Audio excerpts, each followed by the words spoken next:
This is Sholo Ford's presentation of high school football on iTalk 106.7 FM and iTalk1067.com. Also brought to you in part by Northland Pioneer College, Ace Hardware of the White Mountains, Beamer's Glass, Mountain Mobile Auto Glass and Tint, Summit Regional Medical Center, Horn Auto Center, Honda Ski and Outdoor Sport, and Comfort Fit Dentures. And now, Sholo Ford presents high school football on iTalk 106.7 and worldwide on iTalk1067.com. Very good and hot evening to you here from Seton Catholic High School, where the undefeated, and according to Max Preps, number 4 Snowflake Lobos have come down to take on the 4-1 and number 13 Seton Catholic Sentinels. As I'm Jared Palmer alongside Mike Brogan, and this is a big one as this is the first of three on the road here for the Lobos. Not just that, but I got to come all the way down here to Metro Phoenix, beginning in Chandler. Going to go over to Santan Valley before winding up in Tempe prior to playing another game at home. So how important is it, Mike, to get off on a hot start to this road trip? Well, I think this is also the end of the non-conference schedule for them. I guess they got one game at the end of the year, but this is for the early season non-conference schedule. So they certainly want to get out of this with a win, get some momentum heading into conference play. And again, when you're looking at seeding for the state tournament, these games become much more important. That's been the narrative thus far, as the Lobos didn't come off on the hot start that they have this year, a year previously, and wound up having to go on the road to Micah Mountain. Thus far, it looks like most of the legwork to try to avoid that sort of scenario has been done, having beaten Bradshaw Mountain and Cactus particularly. Now, the attention turns to trying to make sure that they're going to be playing as many of these home games as possible, bearing in mind that in the 4A you go all the way up to the semifinals with home field advantage. Yeah, and I think, and you look at Seton Catholic, I think they have a pretty good opportunity in their conference to run the table, and so I think they're 3-1 coming into tonight. Seton Catholic's got a good chance of being a 7 or 8 win team, so it'd be a very good win at the end of the year for that purpose. Taking a look now at the keys to the game, brought to you by Ace Hardware. It's a 24/7 locksmith. The next time you're locked out of your car, just need a key replaced any hour of the day or night. Any night of the week, you can call Ace Hardware in Pine Top, Overguard, and Sholo. As you look at the Sentinel offense, it seems as if almost, well, a majority of it anyway, is going to be predicated upon Luke Aguilar, who's running for almost 150 yards a game and has 11 touchdowns. But is that kind of going right into the strength of the Snowflake defense? Yeah, Snowflake, the defensive line play has been really, really good the last 3 or 4 weeks, and Aiden Court, middle linebacker, I think definitely is the strength of that defense, and I think they're all going to be honed in on Aguilar tonight. I think he's 60% of their offense. He's their leading receiver as well, and running for 150 yards a game. So I think that's going to kind of be who controls that matchup, if they can get him in the backfield a little bit with that defensive line, and then I'm sure Aiden's going to be chasing him sideline to sideline tonight. Your reference is receiving 17 catches for 262 yards, 13 total touchdowns. Delivering the ball to him, though, Chase Dixon, 56% on the year, throwing for about 150 yards again, 9 touchdowns, 4 interceptions. Snowflake has come up against a couple of teams that looked as if they were allowing an awful lot of sacks or pressures, didn't necessarily able to get to them, but is that a big important part of their defensive game plan? Yeah, I think so. Whenever you get that pressure from the defensive line especially, it just makes everybody else's job so much easier on the back end. I did notice that there's my eyesight's not that great, but one of the receivers has 5 catches and 4 touchdowns. I believe his name was Fogarty. Fogarty, thank you. How do you forget Fogarty? So it looks like he's probably going to be a deep threat tonight, like 50 yards a catch or something ridiculous like that he's averaging. When you can get pressure on the quarterback, that certainly eliminates that kind of threat from the game. Snowflake has been going with a multi-headed backfield approach, being headlined by Jacob Leduc, the sophomore quarterback, running for 91.5 yards. Seems as if the first half has really been a Canton Turley experience, where he's running for about 75. Second half, a Carter Rabin experience, where he's running for about 75. Is the formula working? Yeah, it's. I think as we've seen the Cactus game, and then last week versus Gilbert, Snowflake appeared to have another gear, right, that the other team didn't have, and that's usually, I think, run from that fresh running back, and they had 2 or 3 of those just back-breaking, 15-play long drives in each of those games. So. But this is a experience a little bit different than the one we were talking about, as the Lobos have come out of the elevation and are currently standing in 97-degree weather here in Chandler, Arizona. As these are the Ace Hardware keys to the game. Ace Hardware has a 24/7 locksmith. The next time you're locked out of your car or just need a key made any hour of the day or night and any night of the week, you can call Ace Hardware in Pine Top, Overguard, and Sholo. As the Lobos, trying to remain undefeated, playing the first of 3 on the road. We'll have the toss for you after this. It's Sholo Ford's presentation of high school football on iTalk 1067 and iTalk1067.com. When you think glass, think Deemer's Glass in Lakeside. Deemer's Glass offers the best selection of quality glass with affordable prices. They do full home window packages, replacement windows, custom shower doors and enclosures, custom mirrors in many shapes, styles, and colors, glass doors and hardware, commercial glass for buildings and offices, skylights, screens, fire-rated glass for your fireplace or stove, window film, and more. Visit Deemer's Glass today on Porter Mountain Road in Lakeside or call 1-888-GLASSMAN. You've been there, waiting forever at the gas station for the guy to free up so he can fill up your propane tank. Or worse, when the only qualified propane technician decided to stay home that day. Yep, you've been there and I have too. That's why now I get my propane from Ace Hardware every time. You get Ace Hardware's world-famous customer service when you stop in for propane. That's right, you get in, you get out, and you get a great deal on propane and everything else. From Ace Hardware at their locations in Pine Top and Heber. Ace Hardware is proud to support White Mountain sports. Lobos starting 3 on the roads, beginning here at Seton Catholic as the captains are meeting for the coin toss.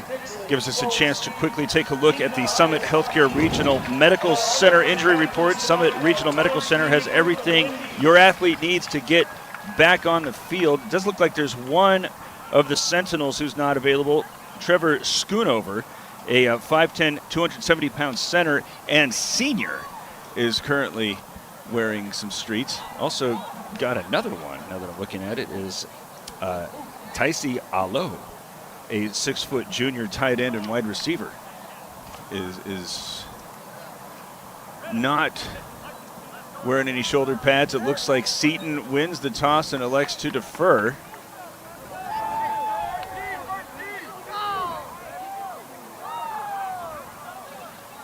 So the Lobos will be receiving the opening kick here on a sweltering night in Chandler, Arizona. A little bit of a change of temperature for the time of year, but this is not necessarily something that they're going to be completely unfamiliar with. It gets a little hot at times in snowflakes, and this is generally where they're going to be training up. I don't think it's going to be too off-putting for the Lobos. What do you think? No, and I think, it's not 110, right? So I think you can survive the 90-degree weather. Plus, it's kind of a nice night here. It's, it doesn't feel like it's an overwhelming heat. Sentinel.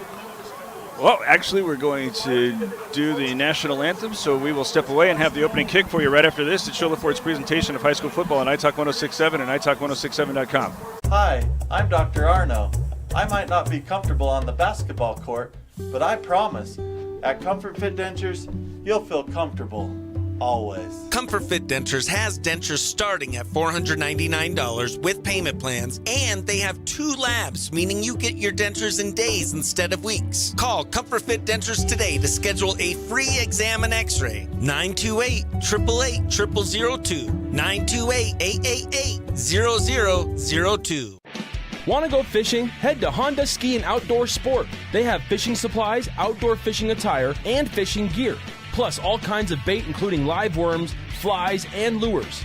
The staff are experienced anglers and they can advise you on what you need, where to go, and what type of bait the fish are biting on. Plus, pick up your fishing, camping, and boat permits. When you think fishing, think Honda Ski and Outdoor Sport. Located on Highway 260, 1 mile before the casino.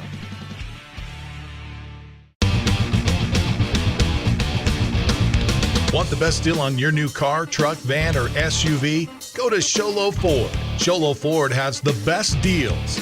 Not only does Sholo Ford sell the #1 truck in America, Guy Hatch guarantees you won't find a better deal on that truck anywhere else. Sholo Ford sells the best at the best price. Sholo Ford on the east end of the Deuce and at SholoFord.com. Mountain Mobile Auto Glass and Tint now has 3 locations to serve you. Snowflake, Lakeside, and now Sholo. And with over 85 years combined experience in auto glass and over 40 years of combined experience in window tint, you can trust the experts at Mountain Mobile Auto Glass and Tint with your vehicle. Call them today. Just call 536-5972. Mountain Mobile Auto Glass, cash back to you. Lobos had a tight one at times last week against Gilbert. Were able to get the win, remain undefeated. Been mentioning it an awful lot here at the start. This is the first of 3 on the road down the mountain. They're coming into a hot one into Chandler, Arizona, where summer is too tough to die. So coming back with 3 potential receivers going right to left for the Lobos. Christian Smith. Who is that? Gian Jones and Carter Rabin standing along the 10-yard line, getting ready to kick this away as the Sentinels won the toss and elected to defer.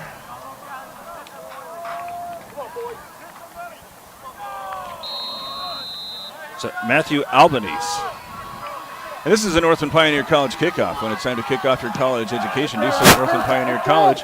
Pay the lowest tuition in the state. Is it going to come to Smith on the near sideline, trying to find some help, but he's going to have to just outrun everybody as he comes along the sideline, goes to the 40 before he's eventually pushed out of bounds. He was surrounded by Sentinels and was able to use the speed before Josh Brown got to him. Yeah, it looks like they had a return set up to the right side, but Seton had that ball pretty well. Made a great decision just to keep that ball up that left side kind of on his own, and probably about a 25, 30-yard return, give him great field position to start. Lobos coming out, blue hats, white tops, blue pants. Seton Catholic Sentinels, red helmets, red shirts, and I'm calling them gold pants. Is coming back out of the shotgun with an empty formation. Leduc, nope, he's going to go under center. He's got 5 receivers, 2 coming to his left, as he's going to just take it and go, and he's immediately met as he approached midfield, and not caught unawares there are the Sentinels. Sloan Sweet with the stop and a gain of 2. Yeah, it seems like the last couple of games we have something new on that first possession, and here again we have an empty backfield and quarterback sneak, which we haven't seen this year. Split backs a little bit more customary for the Lobos as Turley and Rabin are standing right to left. A little pressure shown. Handoff goes Turley, comes to the near side, slips one tackler, and then takes another 2 for a ride. Needed 8, gained 9, and there's a first down for Snowflake.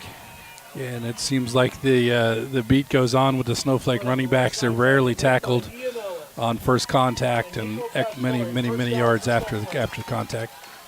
Same formation as Olberg is lined up on the left side, and that's the direction that Turley's going to run. And this time he's going to be brought down by the first guy who gets a hand on him, but not before he gains 5.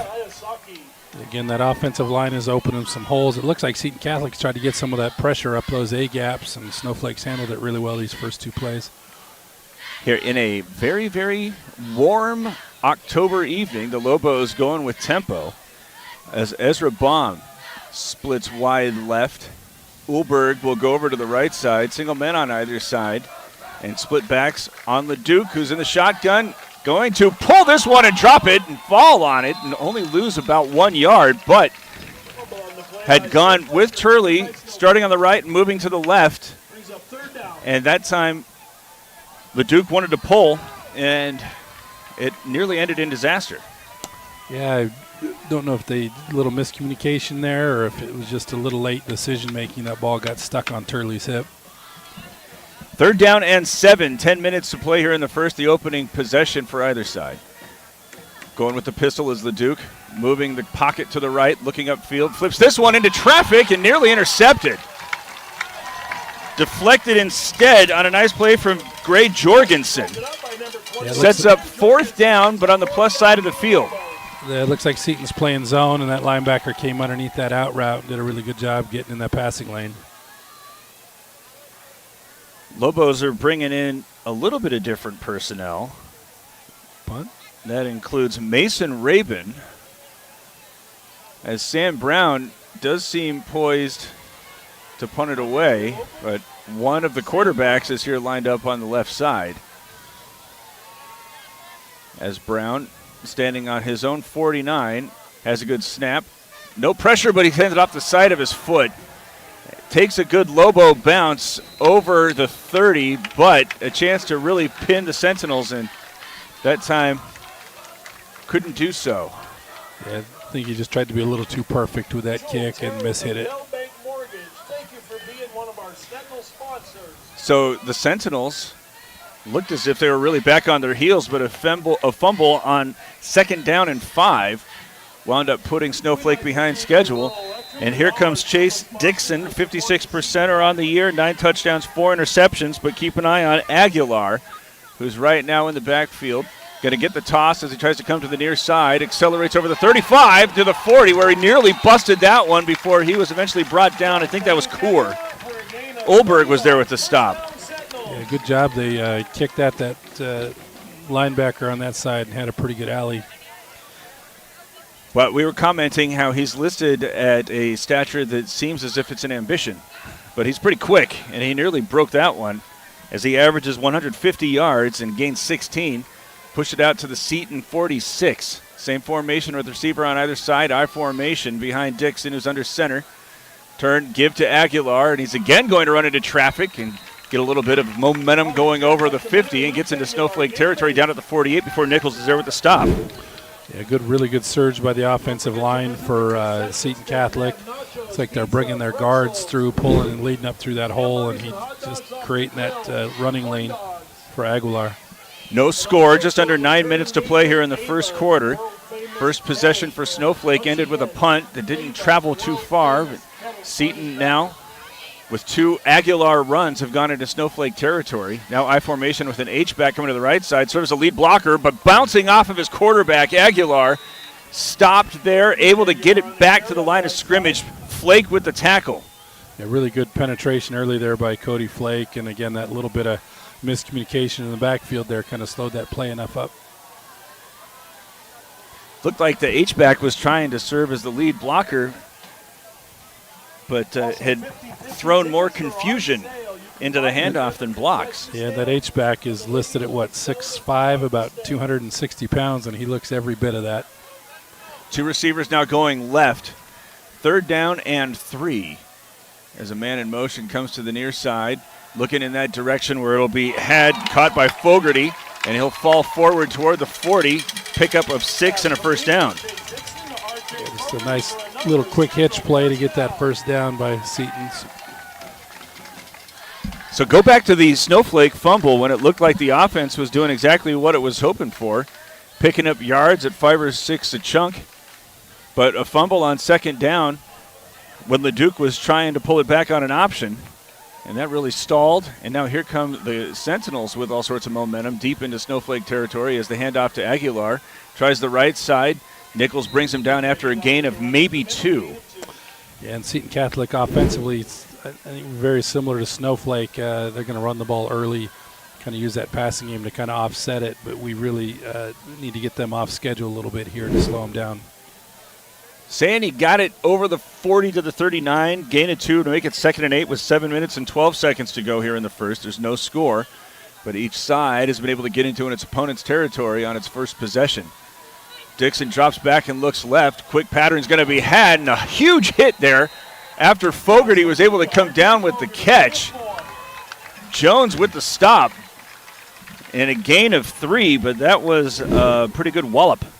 Yeah, really good timing on that play. He got there right at the catch and negated any kind of run after the catch. Got an early potential glass-shattering hit of the game, brought to you, of course, by Deemer's Glass. If you need glass at that is of a high quality and an affordable price, that's where you call 188-GLASSMAN. This seemingly is going to be 4-down territory here at the Snowflake 35, facing a 3rd and 4. Lots of movement now, as Aguilar is standing on Dixon's right from the shotgun, gets the toss, and immediately going to have to try to make somebody moose, but Luma is not going to allow him. He is able to get the stop deep in the backfield, loss of 3, and that might change the potential 4th down opportunities. Yeah, and interesting there, Seton Catholic lined up an I formation, then shifted everybody and tried to open that right side, but they forgot to block Lerma, and he was able to get the Aguilar about 4 yards deep in the backfield. 4th down and 8 It's a loss of 5 on a huge play from Lerma. It's interesting with Seton, they're running multiple formations. I think we saw, 8 offensive plays in 5 different formations. Didn't see who's here to punt.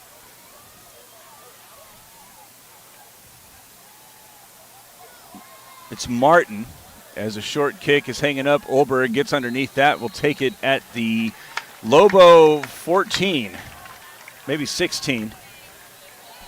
And Snowflake, after allowing Aguilar to run free for a couple opportunities, winds up picking up the stop. The two sides have exchanged punts. 5 minutes and 22 seconds left in the first quarter, and there's no score.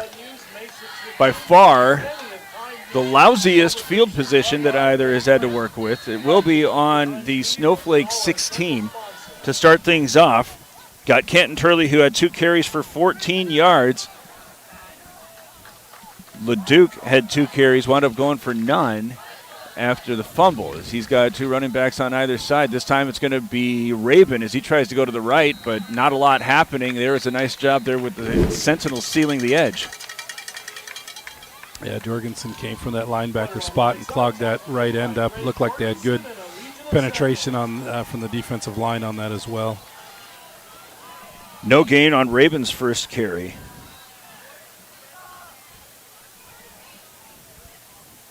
Willis now coming out to the left, one of 3 receivers, and they're being pushed all the way out toward the sideline. Split backs again on either side of LeDuc, who's going to carry this one. It looks like there was some movement before the snap. After a 2 or 3 yard gain, the question becomes, does Seton want to accept? I wonder if that's a formation penalty. Thought that maybe Rabin broke a little too soon.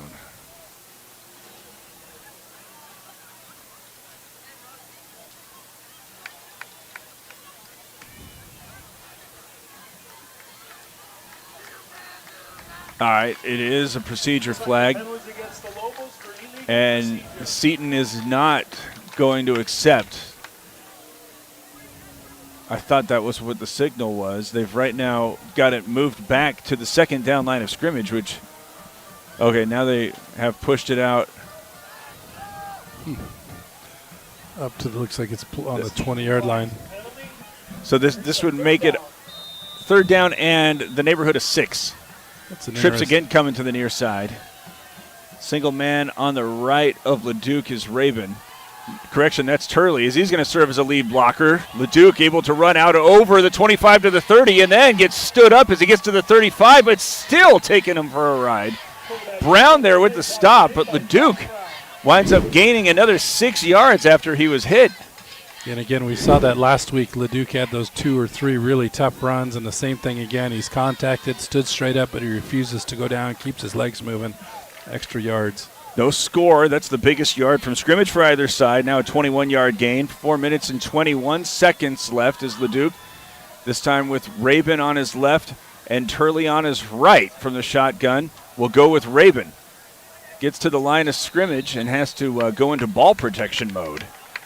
Winds up gaining a yard. Yeah, that right side looks pretty tough for Seton Catholic. They got some big bodies over on that side that Snowflake's having a hard time getting those boys moved.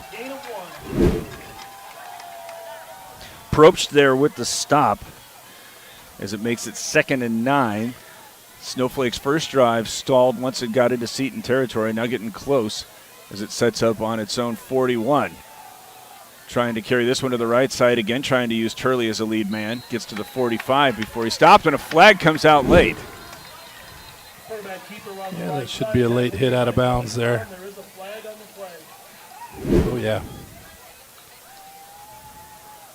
White hat threw it. Personal foul is called against the Sentinels. Yeah. So it was set up to be 3rd down in the neighborhood of 8, and instead it'll be an automatic first. Yeah, and it looks like they had LeDuc stood up and he out of bounds. The whistle blew, and I don't know if they stumbled over into that or they come, but they got a pretty good lick on him after. Well, it's a tough situation for the defense to be in after he just ran an additional 6 yards after he was stopped. It looks so you can appreciate where they're coming from. Not necessarily malicious, but some of the awkward spots that the athletic Lobos put their opponents in. Oh, that's right. You can't assume ever that LeDuc's going down or that he's out of bounds or he's going to break out of there.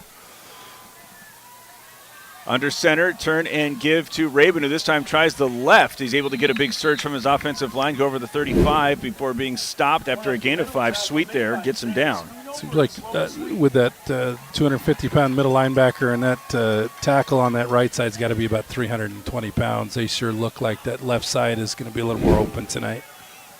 I formation again as the Lobos are again going with some tempo. Receivers on either side of Leduc, who's under center. Short drop as he's looking to the right side, and they run into one another, and a nice job abstaining from any flag throwing. Ulberg was the intended man. I think that the defender there was Josh Brown. They did a good job cutting that route off. And just couldn't get Ulberg. It looked like Ulberg was going to break a little bit behind him and run under that football, but he did a good job cutting that route off. So 3rd down and 4. They took a chance on a long play on 2nd down. Again, speculating that might mean the Lobos are confident that they got a couple of plays to try to gain these 4. Set up on the Seton 33. 3 minutes and 10 seconds to go. There's still no scores. Now a quick drop goes to the right side. Pass is dropped off and had by Rabin. No, that's not. That is Christian Smith. As he needed 4 yards, looks like he got 3.5. Yeah, it'll be just short, just a yard short, or less than a yard short. So quickly to the line comes Snowflake. 4th down. They're calling it 1. Rabin going to settle on Leduc's left. Is there a hard count? Has all sorts of movement from the front line there, and Seton is in the neutral zone, and they're already calling it. Yeah, they bring that middle linebacker 42 up in the A gap, and is it Askey, and then and they got him to jump. 2nd first down picked up by way of penalty flag. Sends the Lobos to the 28-yard line. 2 minutes and 30 seconds left here, no score, but Snowflake marching. Is there a handoff to Turley, an awkward give, but he's able to stumble his way toward the 20. Again, it always looks like, that, and this isn't just this week, every week it seems as there's somebody who's got a hand on one of these Snowflake ball carriers shortly after they get their hand on the ball, and then the next thing you know, they're gaining 4. Yeah, they all run hard, Leduc included in that grouping, but you're certainly not going to arm tackle any of the 3 of them. I formation behind Leduc, 2nd down and 6. Ulberg is going to take this one to the right side as he's got the edge along the far sideline before getting pushed out of bounds as he approached the pylon. Runs that inside the 5, gain of 16, 1st and goal here for Snowflake. Yeah, really good play call there. They've been running inside the tackles and got Seton Catholic sucked in a little bit on that, and they run that reverse out and around. I formation again. They got him down on the 2. It was actually a gain of 18 as Rabin now goes to the left side, cuts it back over the end zone, at the goal line into the end zone for the score, and the Lobos are up front first after the Comfort Fit Dentures touchdown from 2 yards out for Carter Rabin. It looks like the Lobos have found something on that left side, running just right behind the guard and the tackle. They've gotten some pretty good holes over there. 1 minute and 46 seconds left as Brown's coming out to try to make it a 7-0 start, but I think that I'm going to remove the holder here. Got Judd Flake, who's been told that something is disqualifying him. So Ulberg will come out and hold.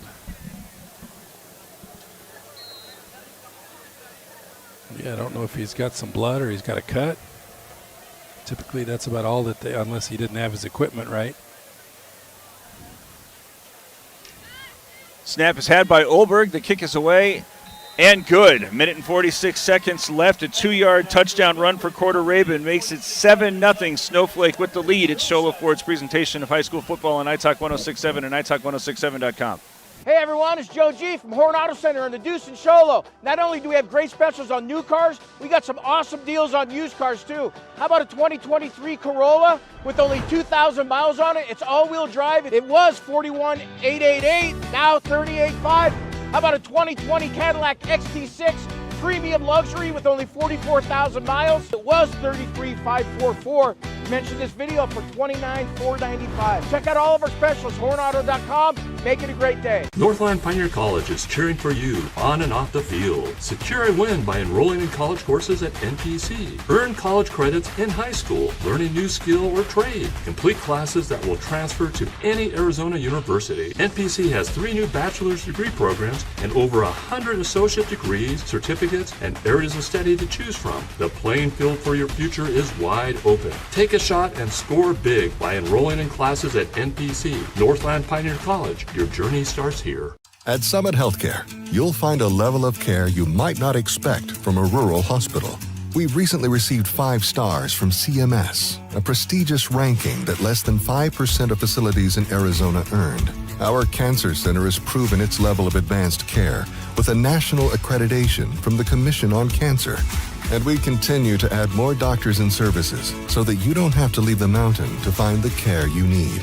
At Summit Healthcare, we're elevating care here at home. After an 84-yard drive that is punctuated with a 2-yard Carter Rabin touchdown run, Sam Brown sends the Northland Pioneer College kickoff into the end zone. So the Sentinels, now trailing by a score, have to go 80 as the handoff to Aguilar starts curling his way through traffic and winds up running over the 25. Wound up with 19 yards after the 5-yard loss on 3rd down. Wound up stalling that first possession, but he picks up right where he left off on that gain of 6. Yeah, a good tough run off right tackle there again. He got a few extra yards after contact.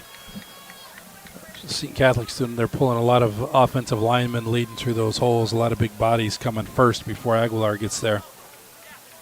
I formation goes behind Dixon, who's also 2 for 2 for 9 yards here on a 2nd down and 3 play. Trying to go again with Aguilar, but this time he gets blown up by who else? Aiden Kaur there is in the backfield and set this up as a 3rd down, now maybe 4. Really nice read there by Aiden. He shot that gap and was able to get Aguilar down in the backfield. Say that he got back to the line of scrimmage. 45 seconds left. And this is a big play here for Seton Catholic. As Lobos' offense looked like it really found a rhythm. Don't want to have to wind up giving it right back to him after having the defense out there again for 84 yards. So Dixon is under center. Turn, fake the toss, and he's going to get blown up, tries to throw this one away. There's been no signal, as eventually now the Lobos with Kaur, Bentley will pick it up. No, Bentley was there on the pressure. That has to be an intentional grounding call, right? Because Bentley had him wrapped up. He just threw the ball into the ground. Well, one of our keys to the game was pressure on the quarterback. Apparently Bentley's tuned in. Yeah, he was there before the quarterback had that, kind of tried to run that little naked bootleg, and Bentley kind of met him before he got his head turned. That also stops play with 24 seconds left, and Olberg is set up in Seton territory. Now, walking between the 45 and 50-yard lines, poised to be a 3-and-out, laid off the sideline here for the Sentinels. I don't have a number 35. Nicholas Martin is going to punt with his heels on the goal line. Clock's still stopped. Now the Lobos thinking about trying to apply a little bit of pressure. A lot of movement. As there is some pressure, he just does get it away. Short kick that'll take a big hop at the 40, and Olberg is wisely going to let that roll dead. Taking a look back into the backfield, doesn't look like a flag was down. As a nice job there applying the pressure and avoiding contact. I think that was Ethan Christensen. Yeah, they must have seen something in film on that, because they were showing the pressure, and typically when you show it that aggressively, you don't bring it, but they weren't hiding anything there. They came and just a fingernail away from blocking that thing. 18 seconds left in the first quarter. 7-0 Snowflake scored on its last possession. Only went to the air once, Leduc with a 3-yard pass, as he was able to connect with Christian Smith. That was on a 3rd and 4 play, and then used a hard count to make it one of 2 first downs gained by drawing penalty flags against the Sentinels. Now Seton trailing a touchdown and trying to get off the field. It's hot for them, too, you know, as there's split backs on either side of Leduc. Fake the give to Turley, give instead to Raven, who's in the middle of the field and then at the second level and still on his feet as he gets to the 20. There's a flag coming out as being brought down after a 31-yard gain. Yeah, make you wonder if that flag there, that's either a holding or a face mask. Taking a look at a replay here, and Flag is being waved off. Might be a horse collar. Yeah. When Snowflake's ready to go again, I think they want to get one more play off this quarter. They waved the flag off. I think that's the right call. Yeah, they didn't look anything on that replay. 31 yards for Raven, now has 39. Highlighted how last couple of weeks it's been an awful lot of Turley in the first half, Raven in the second, but now they're spreading around pretty equally as Leduc is going to keep this one, drop this one off where it's going to be had by Coor along the far sideline. He runs over a couple of Sentinels, but cannot get into the end zone. A flag is down on the other side of the field. Yeah, this come in and it looks like it's it looks like it's a lineman downfield is what they're giving. That is the call against the Lobos. So that will be the final play of the first quarter. And Snowflake, instead of first down right outside the goal line, it's going to be 1st and 15. Yeah, it looks like, I think that was looked like Brock Bjorn got downfield just a little bit. And that's the end of the first quarter as far as 0-7. And they do announce it. That's the end of it. 7-0. Snowflake right now leading Seton. Second quarter on the approach. Hold on a minute. Are they? They haven't come off the field.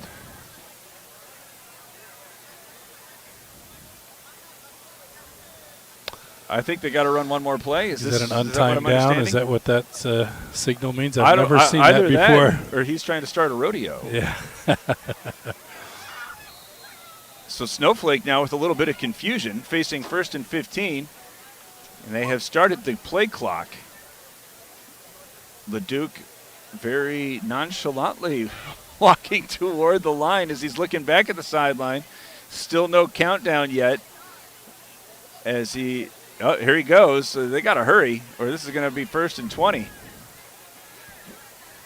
Yeah, they got the 5-second count going in the backfield. 5-second count has started.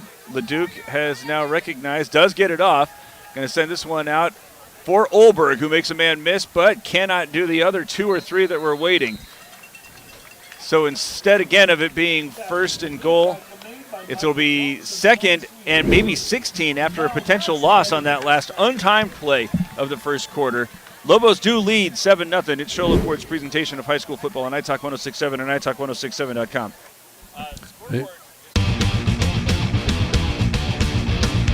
Want the best deal on your new car, truck, van, or SUV? Go to Sholo Ford. Sholo Ford has the best deals. Not only does Sholo Ford sell the #1 truck in America, Guy Hatch guarantees you won't find a better deal on that truck anywhere else. Sholo Ford sells the best at the best price. Sholo Ford on the east end of the Deuce and at SholoFord.com. I guess we're all right to talk here.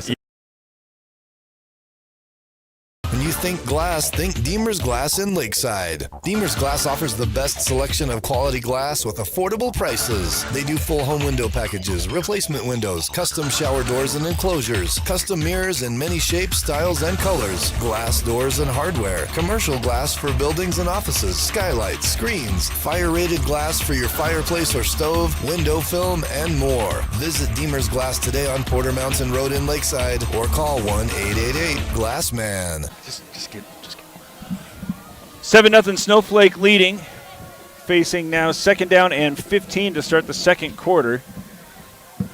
When it's time to start your college education, you got to go to Northland Pioneer College, pay the lowest tuition in the state. And it's now split backs on either side of Leduc. An illegal man downfield would have made it 1st and goal. Instead, 1st and 15 as the handoff's going to Turley, trying to bounce it out to the far side, but Sweet's going to bring him down after a gain of 3. Couldn't get the edge, but again, credit the pursuit there from Sloan Sweet. Yeah, if Sweet didn't get him, he might have scored on that, as hard as he is to bring down for those defensive backs. So 3rd down and 12. Again, emphasizing that it looked like the Lobos were going to have a first goal situation. Now they're thinking about maybe Sam Brown coming out if they can't convert here on 3rd and long. And LeDuc is going to be brought down well outside of field goal range, all the way back at the 28. Probst there with the sack. Well, how's that for a turn of events? Yeah, they roll him out to the right side here, and that defensive end did a really good job holding. Probst did a really good job holding contain. Now Brown serves as both the punter and kicker, and it looks like he's going to try to unleash what would be a 44-yarder. Flake back out there, the ordinary holder. Seton's got their defensive unit on like they're expecting a fake or something, so we got to be able to get this kickoff without any pressure. He's got it away, and it's just over the upright. From 44, Sam Brown punches it in. Apparently his reputation hadn't made it to the Valley, as he's got that one good from 44 to make it a 10-0 lead for the Lobos. 10:34 remaining in the half. It's Sholo Ford's presentation of high school football on iTalk 106.7 and iTalk1067.com. You've been there, waiting forever at the gas station for the guy to free up so he can fill up your propane tank. Or worse, when the only qualified propane technician decided to stay home that day. Yep, you've been there, and I have too. That's why now I get my propane from Ace Hardware every time. You get Ace Hardware's world-famous customer service when you stop in for propane. That's right, you get in, you get out, and you get a great deal on propane and everything else. From Ace Hardware at their locations in Pine Top and Heber. Ace Hardware is proud to support White Mountain Sports. Hi, I'm Dr. Arno.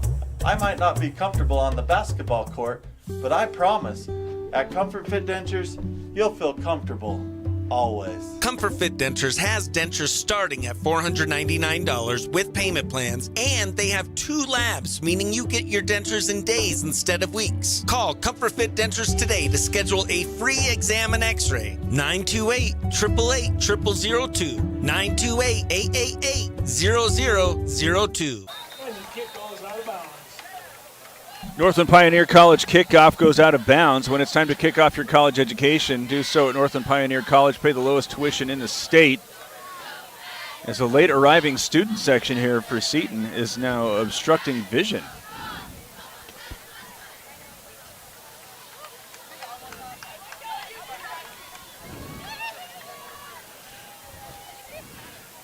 So good field position here for the Sentinels, as they're walking it out to the 35. And they need a break. 3 and out after allowing the Lobos to go 84 yards and get the first touchdown. Picking up a break on an illegal man downfield. Took what looked like it was going to be 1st and goal from maybe the 1. Instead turned into a 1st and 15. A big sack. Wound up forcing Sam Brown out into a tough spot, but he's able to convert from 44. Now the Lobos lead 10-0. Dixon's got Aguilar standing on his right. He's good for 24 yards. We're going to try to air it out here to start, going down the far sideline where it's going to be dropped in perfectly at the 30, but out of bounds. Fogarty was able to get the step as Lerma, I believe, was trying to keep up with him. Yeah, Lerma did a pretty good job running with him. That was just a really good throw.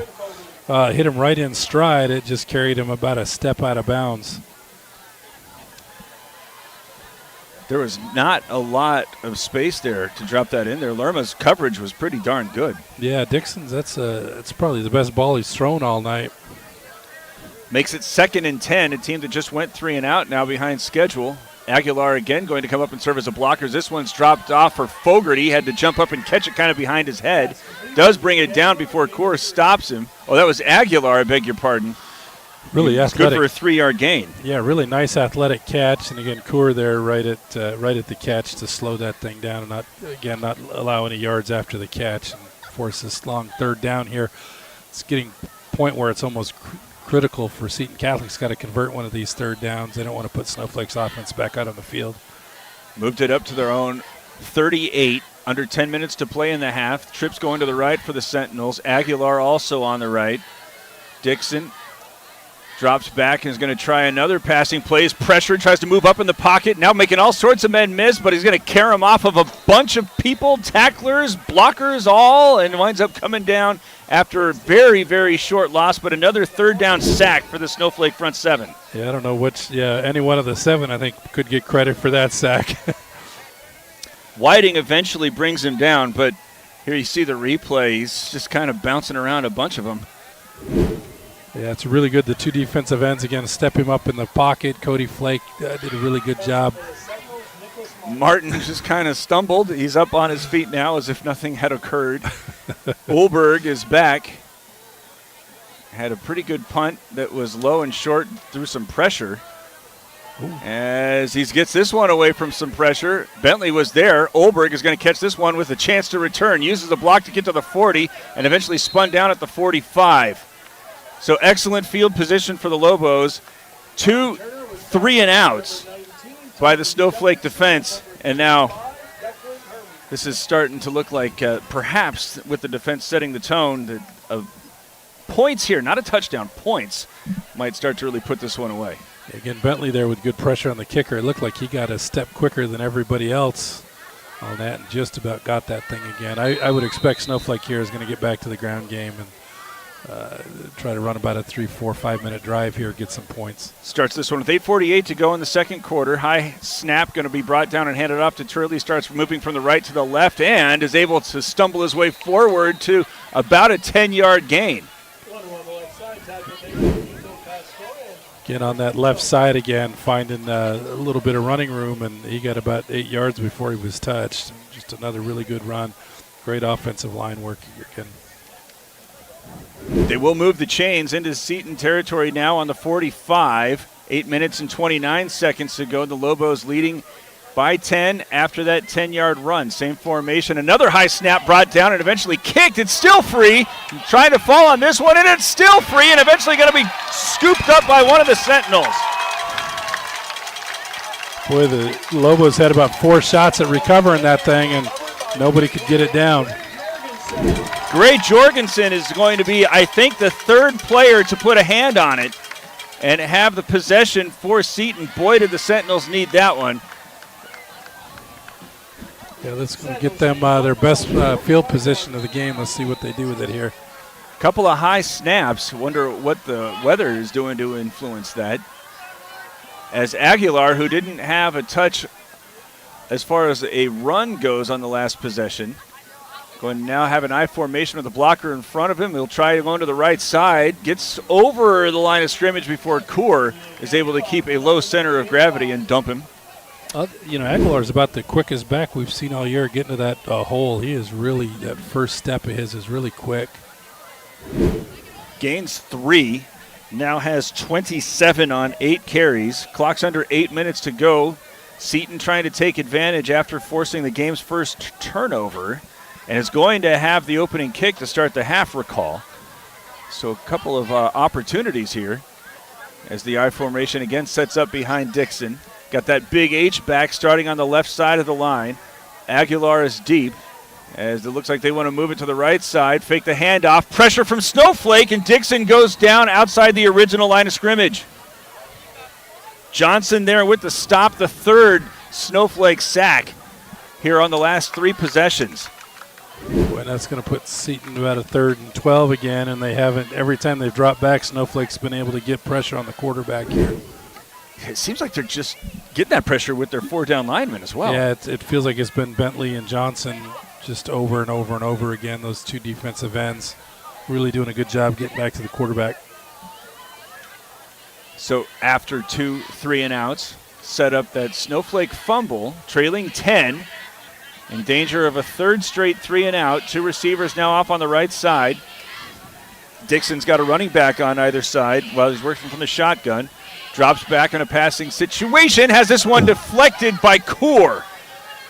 Nice play there by Kaur, reading the quarterback's eyes, and he got right just enough of that football to knock it off. They had an open receiver right at the 1st down marker, so really good play there by Aiden. Kaur, the do-everything defender for the Lobos.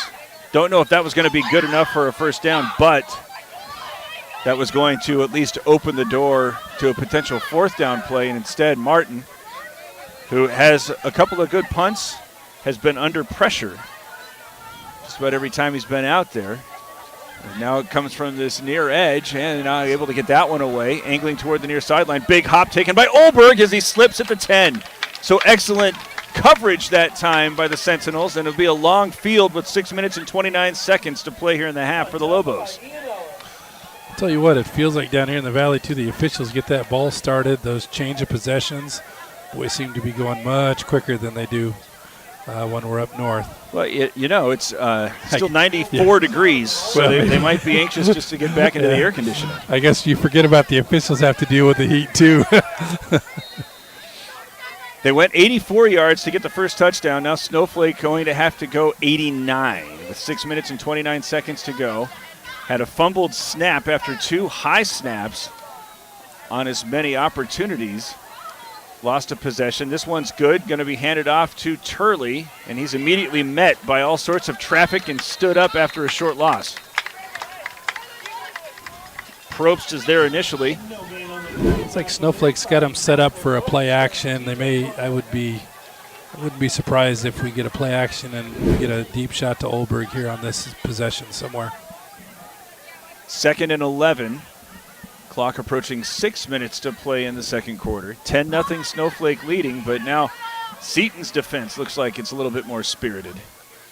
Got receivers on either side as Leduc takes the snap, fakes the handoff, now comes back to the near sideline where Olberg catches that one over the 20 and is going to have enough for a first down as he tried to fight his way for a couple of extra yards. Josh Brown eventually pushes him out, but not before the Lobos move the chains. Yeah, really good route here by Olberg. He drove like he was going deep. He got the defensive back in a back pedal, and he just cut that right off for just a nice first down gain. Actually, a good 18-yard gain. As now the handoff is faked. Leduc brings it back to the near side, trying to pick up a block from Olberg, spins away from a tackler, but then gets dropped by a huge hit there from Mikhail Ayasaki. Was waiting to hear that one. Really good ball handling work in there. Good deception. He was able to get that corner, and he spun out of Brown and didn't see the big guy coming to lay the wood to him. Olberg had to choose who he wanted to block, and Ayasaki was the last on the list. Yeah, I think that's probably right, and it's probably a wise decision. Winds up gaining 8. This time handed off to Rabin as he is able to carry him off a couple of tacklers and go over the 40. Picks up 7 and has another first down for the Lobos. This drive started on the 11, and they've now moved it out to the Snowflake 43. And again, another good misdirection play, a little fake handoff to Turley. Got the defense shifting left and then back to Rabin to the right side and opened that hole up. And really nice run, nice play. 10-0 Snowflake leading, 4 minutes and 25 seconds left in the half. Lobos going without a huddle, but are still trying to take an extra beat and get everybody set up. They got the 3 receivers in a triangle off on the left side of the line. Now it's a keeper coming in the other direction. Leduc runs it to the 45, jumps upward, and winds up getting an extra yard out of it. Again, a pretty good hit getting to the onto the corner there, and was able to get about 4 or 5 yards before he got touched. Looked like he was going to be stopped for a very short gain. Winds up gaining 5. He has now 36 yards on 6 carries. Same formation here. Like to run away from those 3 receivers. This time we're going to throw right into it. Caught at the 35, 45 as their bomb is able to run over the midfield line all the way out to the 40 and eventually stopped at the 36. Gains 18 and has another first down. Yeah, nice play design coming off of that, that same formation, that quarterback sweep right, go back to the left side, and they're able to find that little wide receiver screen, I guess. Handoff, Rabin tries to go to the left side. Winds up using his inertia to take him out for a 4-yard gain. 3 minutes and 15 seconds left. 10-0 Snowflake leads. 50 yards now for Carter Rabin here in the first half. 36 yards for Jacob Leduc. 30 yards for Canton Turley. trying to get a little bit more after they fumbled away the last possession. LeDuc drops back and looks to the left side. Throws it out where he's got his man caught at the 25. It's again Baum. He had one reception coming into the game today, and now he already has doubled that. Another first down as well. Get a nice little option route there with Brown, and with Olberg took the out route. Baum just sat in inside of that outside linebacker and was able to get the first down there. Out to the Seton 37. 25 yards on 2 catches for Baum. LeDuc is connected on his last 4. Fake the handoff. Now he's got to make some men miss in the backfield. Retreats, and Probst is eventually going to stop him before he gets to the line of scrimmage. I don't know if that looked like a broken play or if they were just a little misdirection, but LeDuc hesitated a little bit in the backfield and allowed that Seton Catholic defensive line to get some penetration and ended up getting to him. Seton will take a timeout with 2 minutes and 30 seconds left in the second quarter, trailing 10-0. It's Shola Ford's presentation of high school football on iTalk 106.7 and iTalk1067.com. Want to go fishing? Head to Honda Ski and Outdoor Sport. They have fishing supplies, outdoor fishing attire, and fishing gear. Plus all kinds of bait including live worms, flies, and lures. The staff are experienced anglers, and they can advise you on what you need, where to go, and what type of bait the fish are biting on.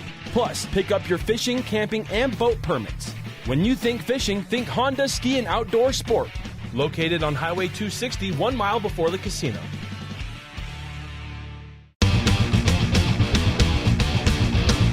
Want the best deal on your new car, truck, van, or SUV? Go to Sholo Ford. Sholo Ford has the best deals.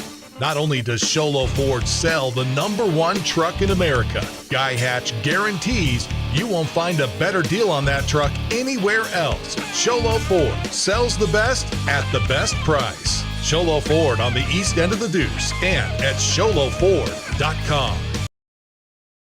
Try to set up a screen that's going to be lofted up and, maybe not out of bounds, but definitely incomplete, maybe Turley. After the timeout, Seton was coming with all sorts of pressure. Both sides right now doing a good job of getting to the quarterback, especially for the Sentinels. Michael Probst, 6'3", 215. I believe we've credited him with 2, including 1 on this possession. So something that was really cruising for the Lobos, now stalling at their own 20. No, I beg your pardon, the Seton 28-yard line. 2 minutes and 25 seconds left. They lead 10-0. Yeah, it looks like Snowflake had something with that running back out in the flat there. If they can connect on that pass, there was nobody in front of him. Under center, LeDuc hands this one to Olberg, who wanted to throw it back to LeDuc, but again, the penetration from Seton's defense prevented that from really coming off cleanly. Yeah, typically that play, Olberg's supposed to get a little further to this side of the field and then throw it back, but Seton Catholic had a couple of guys make pretty good reads on that play. So having already connected from 44, Sam Brown's out to try from 45. He made it 10-0 with 2:21. He's got Flake out to hold. They are right on the 35-yard line. Seton still has their defense out again. I guess they didn't believe the last one. This one might have the distance again. He's got that. Would have been good from 50. Sam Brown from 45. He has got 6 points and a combined 89 yards of distance to get him to make it 13-0. The Lobos lead with 2 minutes and 16 seconds left here at Seton. It's Sholo Ford's presentation of high school football on iTalk 106.7 and iTalk1067.com. Mountain Mobile Auto Glass and Tint now has 3 locations to serve you. Snowflake, Lakeside, and now Sholo. And with over 85 years combined experience in auto glass and over 40 years of combined experience in window tint, you can trust the experts at Mountain Mobile Auto Glass and Tint with your vehicle. Call them today. Just call 536-5972. Mountain Mobile Auto Glass, cash back to you. Northland Pioneer College kickoff. When it's time to kick off your college education, go to NPC. You pay the lowest tuition in the state. 45-yard field goal from Sam Brown, who's got it teed up at the 40. He's got the last 6 points, make it 13-0 with 2 minutes and 16 seconds left in the half. Josh Brown has this one angling toward him. Will take it just in front of the goal line. Now hand it off to Aguilar on the reverse. He gets to the sideline. Now he's got a bunch of blockers. And will eventually be brought down by Turley at the 35. I thought that he dropped it or I saw a flag, but I was wrong about both. Yeah, nice setup on that reverse. They're able to get that wall built over on that left side. So he stopped actually at the 32. My mind was playing tricks on me. I thought for sure that somebody had thrown something. That was a really good play by Sam Brown to turn him off the sideline there. You typically don't see kickers getting down there getting involved in that. But he did a good job turning Aguilar back into the rest of the kick coverage team. Dropped back and able to connect with Aguilar, who's still on his feet, brought down by a shirt sleeve at the 45, gains 13 yards and has a first down. That's the first time that Seton's moved the chain since the first quarter. Again, that's another really good catch by Aguilar. That's the second reception he's had. That's been a very athletic play. Minute and 50 seconds left, and now the Sentinels are having to go with some tempo as this one's dropped off and then dropped entirely. Aguilar might have been looking to pitch that one as lurking was Fogarty. Yeah, they sure had that set up if that's what they were looking to do that. Oh, correction. Potentially, but was that Fogarty who was there on the catch and trying to flip it to Aguilar? Aguilar was the intended receiver. Fogarty will come out wide to the left. Clock stopped with 1 minute and 45 seconds left. Aguilar is in the backfield. Dixon, who is now 3 for his last 4, starts rolling the pocket to the right side, pressured, tries to set up a screen, but there's Aguilar, who is met immediately by Aiden Coor. Yeah, Coor again is just so quick to the football, plays just a super linebacker out there, and Brent White did a great job keeping that quarterback from able to get out on the edge, and I think he forced that throw a step early too. Sentinels will use their second timeout, as I don't think Aguilar is used to being out-quicked by a linebacker. No, and Aiden Coor is doing it right now. Yeah, Aiden Coor is certainly matching him step for step, and he's hit him hard a couple of times too, which I'm sure it's probably doesn't happen that often for him. A little surprised Seton Catholic took a timeout there. They've had a really hard time converting these third and long situations. Snowflake's been able to get good pressure on the quarterback. Snowflake has 3 timeouts to boot. Yeah, I think this bodes well for Snowflake. They can get them turned over again here. They'll have 3 timeouts and 1 minute and 25 seconds to try to move that ball down. And we've seen Sam Brown, obviously, if we can get the ball to the 30-yard line, we got a chance to score some points. A couple of scores to make you aware of that happened yesterday. Marco Sinisa, who is going to bookend this 3-game road trip for Snowflake, beat Apache Junction 35-19. Gilbert beat Sunny Slope 35-20, and Payson beat Round Valley 29-25. As Dixon is again pressured, though he's able to get this one away, nearly intercepted, will instead fall incomplete. Only 4 seconds come off the clock, so the Lobos will have 95 seconds and 3 timeouts to try to get at least a few more points on the board. Yeah, I wouldn't be surprised if Snowflake brings that punt block here again. Bentley's been about a step short on the 3 punts, so we'll be interested to see if they can get him free, maybe get him there a little quicker, maybe force that punter to rush this punt a little bit, get some good field position. Olberg has had a good return. He's only had a couple of opportunities. The last time gambled on one that was coming at him with the would-be tackler arriving right at the same time, wound up slipping at the 10. Here comes some pressure as this one's away. The Seton fans thought that the Lobos were off sides. Instead, Olberg takes a candy hop, starts serpentining toward the near sideline, still on his feet at the 40, got a blocker at midfield, and eventually forced out of bounds at the 45. Jorgensen there with the stop. Again, Snowflake had such good pressure on that kicker, forces that punt. I think he rushes that thing a little bit. He punts it a little short. They get that nice hop, and a really good return by Olberg. We were worried about what the temperature at game time might do to Snowflake, and here 1/2 of the books almost, and it's Seton that's looking a little bit gassed. No, and I think, the Snowflake athlete mindset, they're pretty tough-minded kids. I would be really surprised if the elements ever bother them significantly. I think they can play in 100 degrees. They can play in snow. I don't think it's going to matter.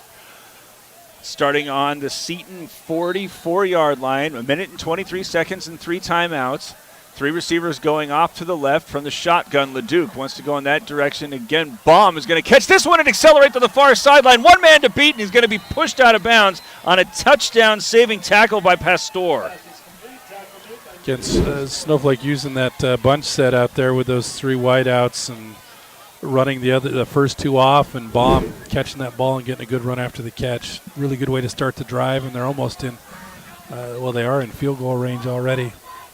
This one spotted on the 27, a gain of 17 there. Baum with his third catch. As now the three receivers come out to the right of the line. Leduc, as Baum was tackled out of bounds with the clock stopped, going to fake that pass to the near side. Leduc, as a flag comes out, rumbles over the 25, but see what this flag is. Yeah, that looks like it's in the area holding. Well, that was the wrong direction. If Snowflake has struggled at one thing tonight, it's been trying to recover after some negative plays. It seems like when they get a negative play, it's really impacted the drive. So hopefully they can get a play made here coming towards the end of the half. Moving back almost to the original line of scrimmage. Well, not quite. 37-yard line. Clock has started and approaching 1 minute to play. 13-0 Snowflake leading. Now first and a lot. Fake the handoff, dropping back. Now looking over the top. He's got Christian Smith caught at the goal line. He's in for the Comfort Fit Dentures touchdown. 37-yard pitch and catch between Leduc and Christian Smith. Really nice play there by Leduc stepping in. He had some pressure right in his face and just delivered a perfect throw to Christian Smith. Got nice play action. I think that's the first time they've run one of those receivers into the middle of the field. They open it up with that play action. Really nice play design, nice execution by the boys. 37 yards makes Jacob Leduc now 6 for 8 for 100 yards. That's his first passing touchdown. He's also carried the ball 7 times for 33 yards. As Flake, again, ready to hold. Brown has this one away, and good. 20-0, 54 seconds left. 133 yards from scrimmage for Leduc, 42 yards receiving for Baum, 40 yards now on 2 catches for Christian Smith, including that touchdown. 50 yards rushing for Carter Rabin, 30 yards on just 6 carries for Canton Turley.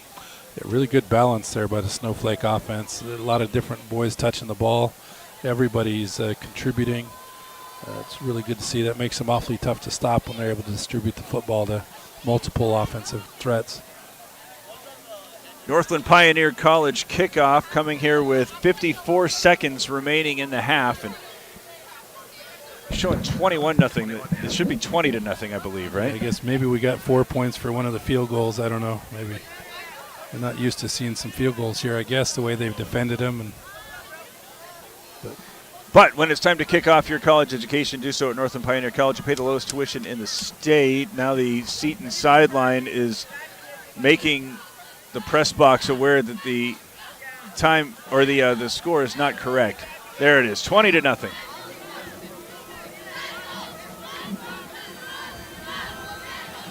So Sam Brown, who's had a big half, approaches and kicks this one high and deep and into the end zone. No, he didn't make it there. He's going to run it out there. And Aguilar on the reverse is going to be brought down inside the 10. Really nice job there by the kick coverage team again. They ran that reverse. Snowflake definitely handled this one much better than the last one. It's a really good job. Interested to see if how aggressive they'll be. They got him pinned back at the 10. They got all 3 of their timeouts. Be interested to see if they want to get a quick turnaround again and get that ball back on the offense. I would wager, well, I guess the Lobos have those 3 timeouts, but this might be an advantageous spot on the field to just take some knees from Seton's perspective. Going to get the opening kick here to start the second half. So do you want to go in with potentially having invited further disaster? Yeah, it looks like they're going to run that overload to the right side.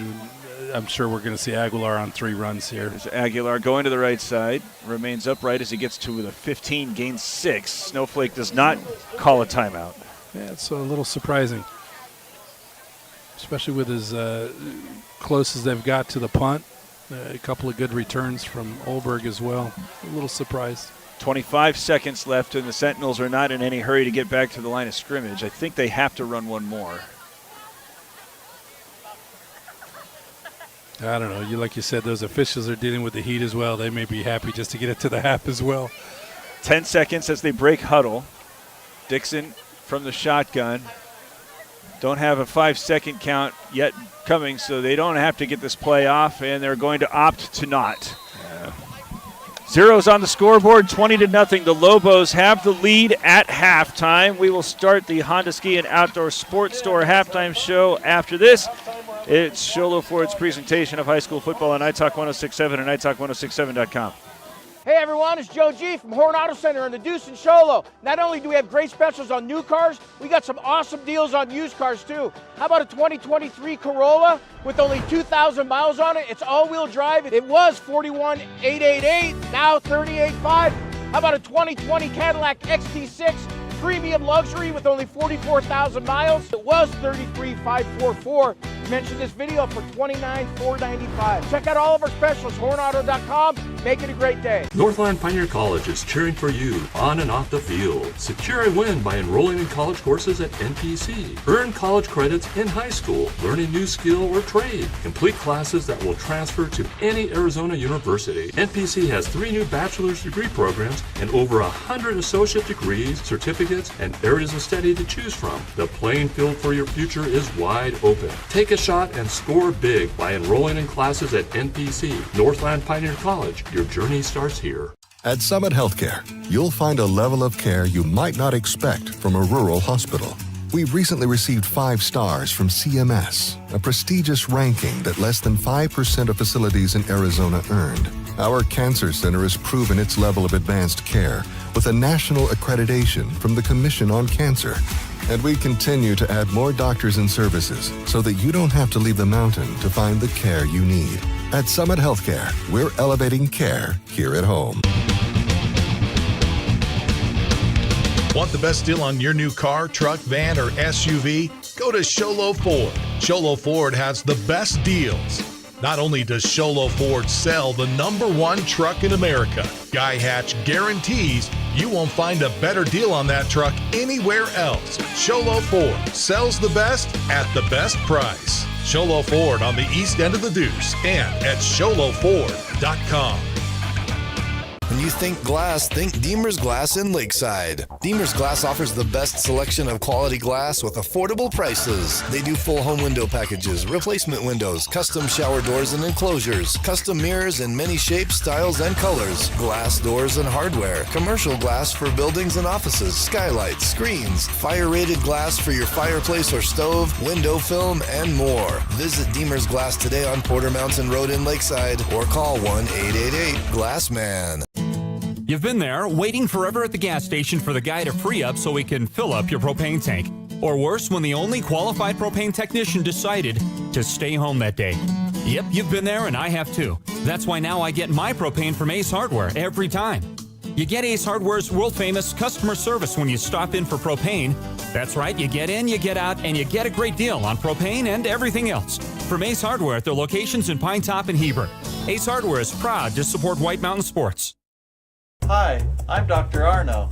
I might not be comfortable on the basketball court, but I promise, at Comfort Fit Dentures, you'll feel comfortable, always. Comfort Fit Dentures has dentures starting at $499 with payment plans, and they have 2 labs, meaning you get your dentures in days instead of weeks. Call Comfort Fit Dentures today to schedule a free exam and x-ray. 928-888-0002. 928-888-0002. Want to go fishing? Head to Honda Ski and Outdoor Sport. They have fishing supplies, outdoor fishing attire, and fishing gear. Plus all kinds of bait including live worms, flies, and lures. The staff are experienced anglers and they can advise you on what you need, where to go, and what type of bait the fish are biting on. Plus, pick up your fishing, camping, and boat permits. When you think fishing, think Honda Ski and Outdoor Sport. Located on Highway 260, 1 mile before the casino.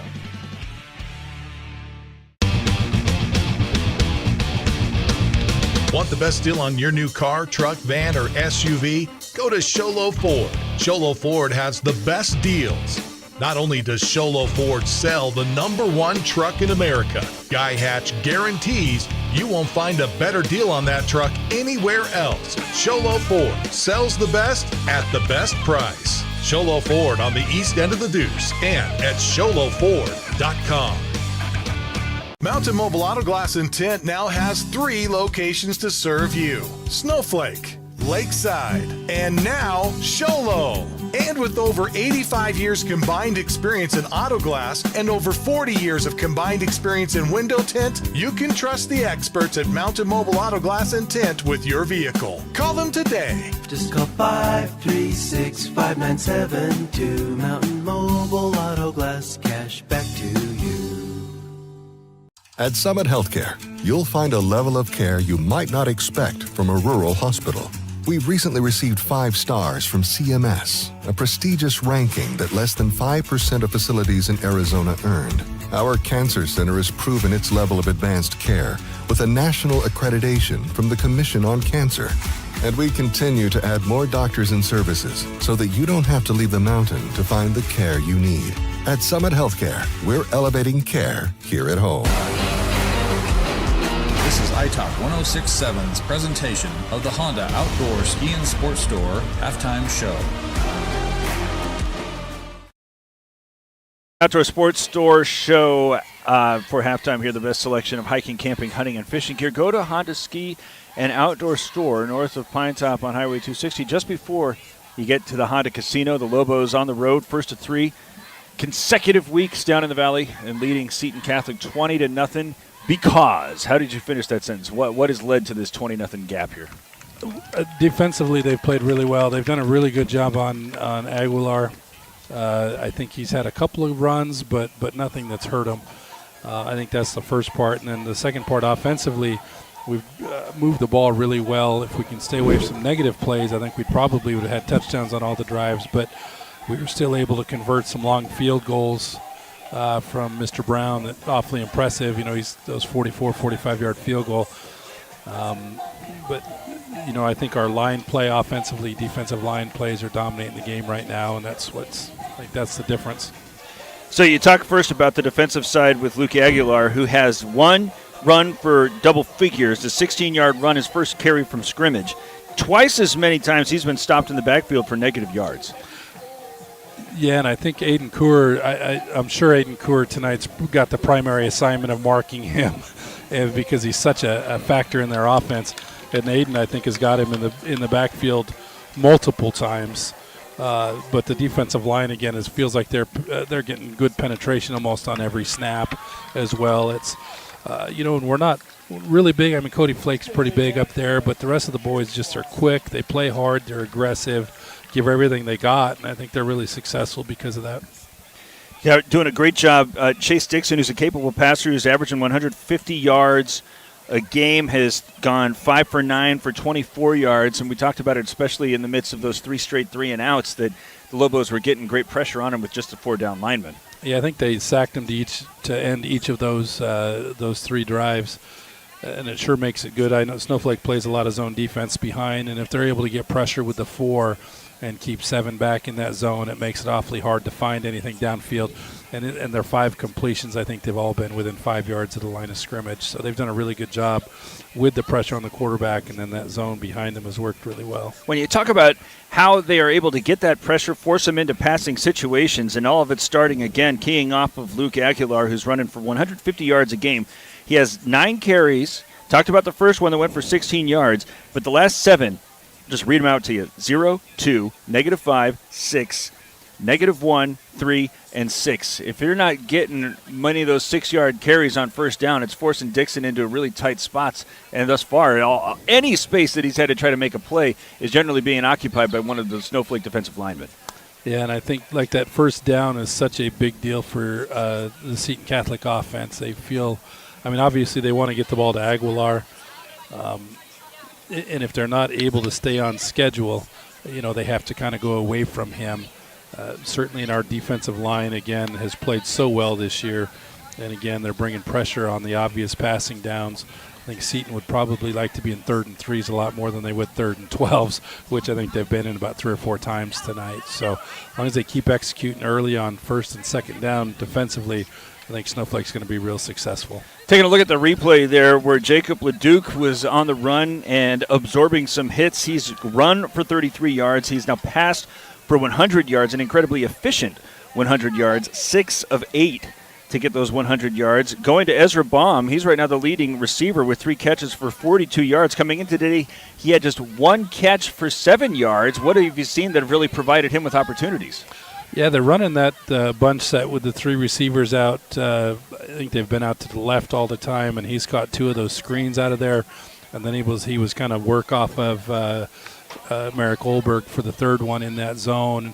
So I think a lot of it's just opportunity. It's the way Seton Catholic is defending that bunch set, running those little short screens. I guess I would call it. I don't know necessarily if it's a screen, but they're running those other 2 receivers deep and leaving him back.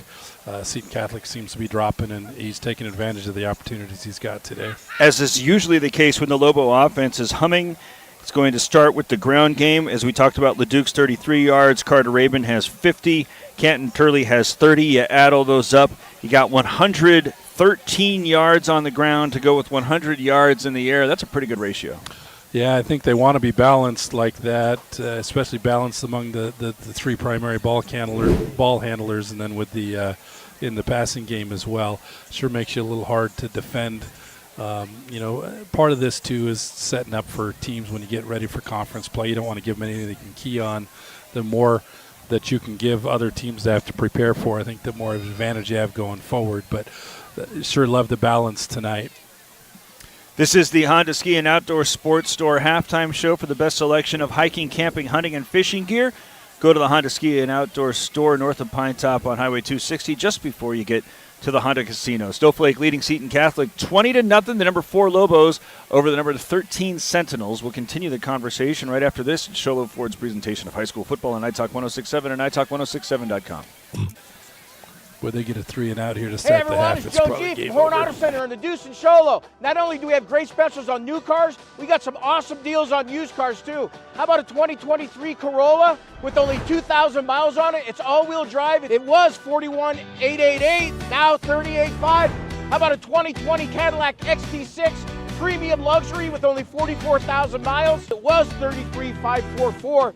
Mention this video for $29,495. Check out all of our specials, hornauto.com. Make it a great day. Northland Pioneer College is cheering for you on and off the field. Secure a win by enrolling in college courses at NPC. Earn college credits in high school, learning new skill or trade. Complete classes that will transfer to any Arizona university. NPC has 3 new bachelor's degree programs and over 100 associate degrees, certificates, and areas of study to choose from. The playing field for your future is wide open. Take a shot and score big by enrolling in classes at NPC. Northland Pioneer College. Your journey starts.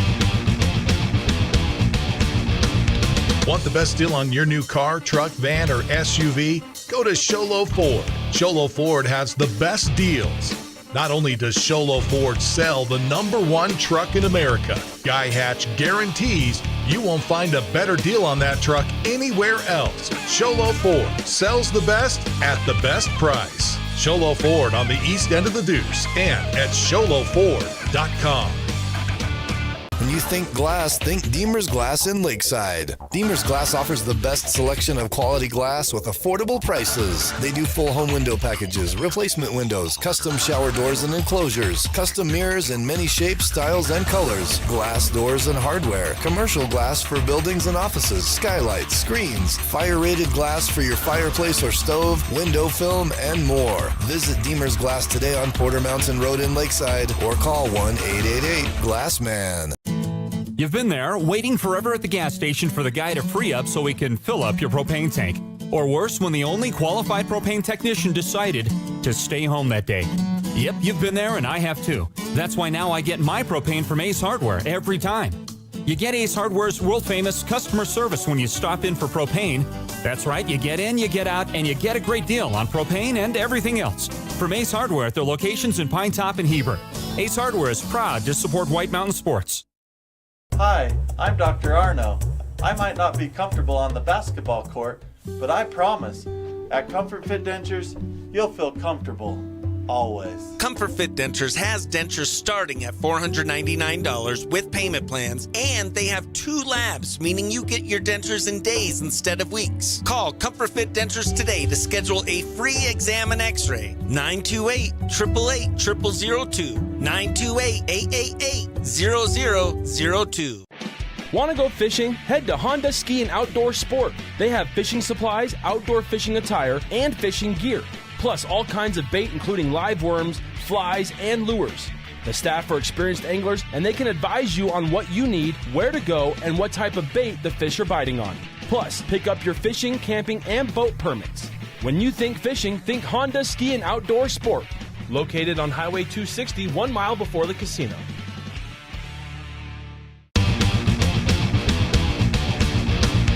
Want the best deal on your new car, truck, van, or SUV? Go to Sholo Ford. Sholo Ford has the best deals.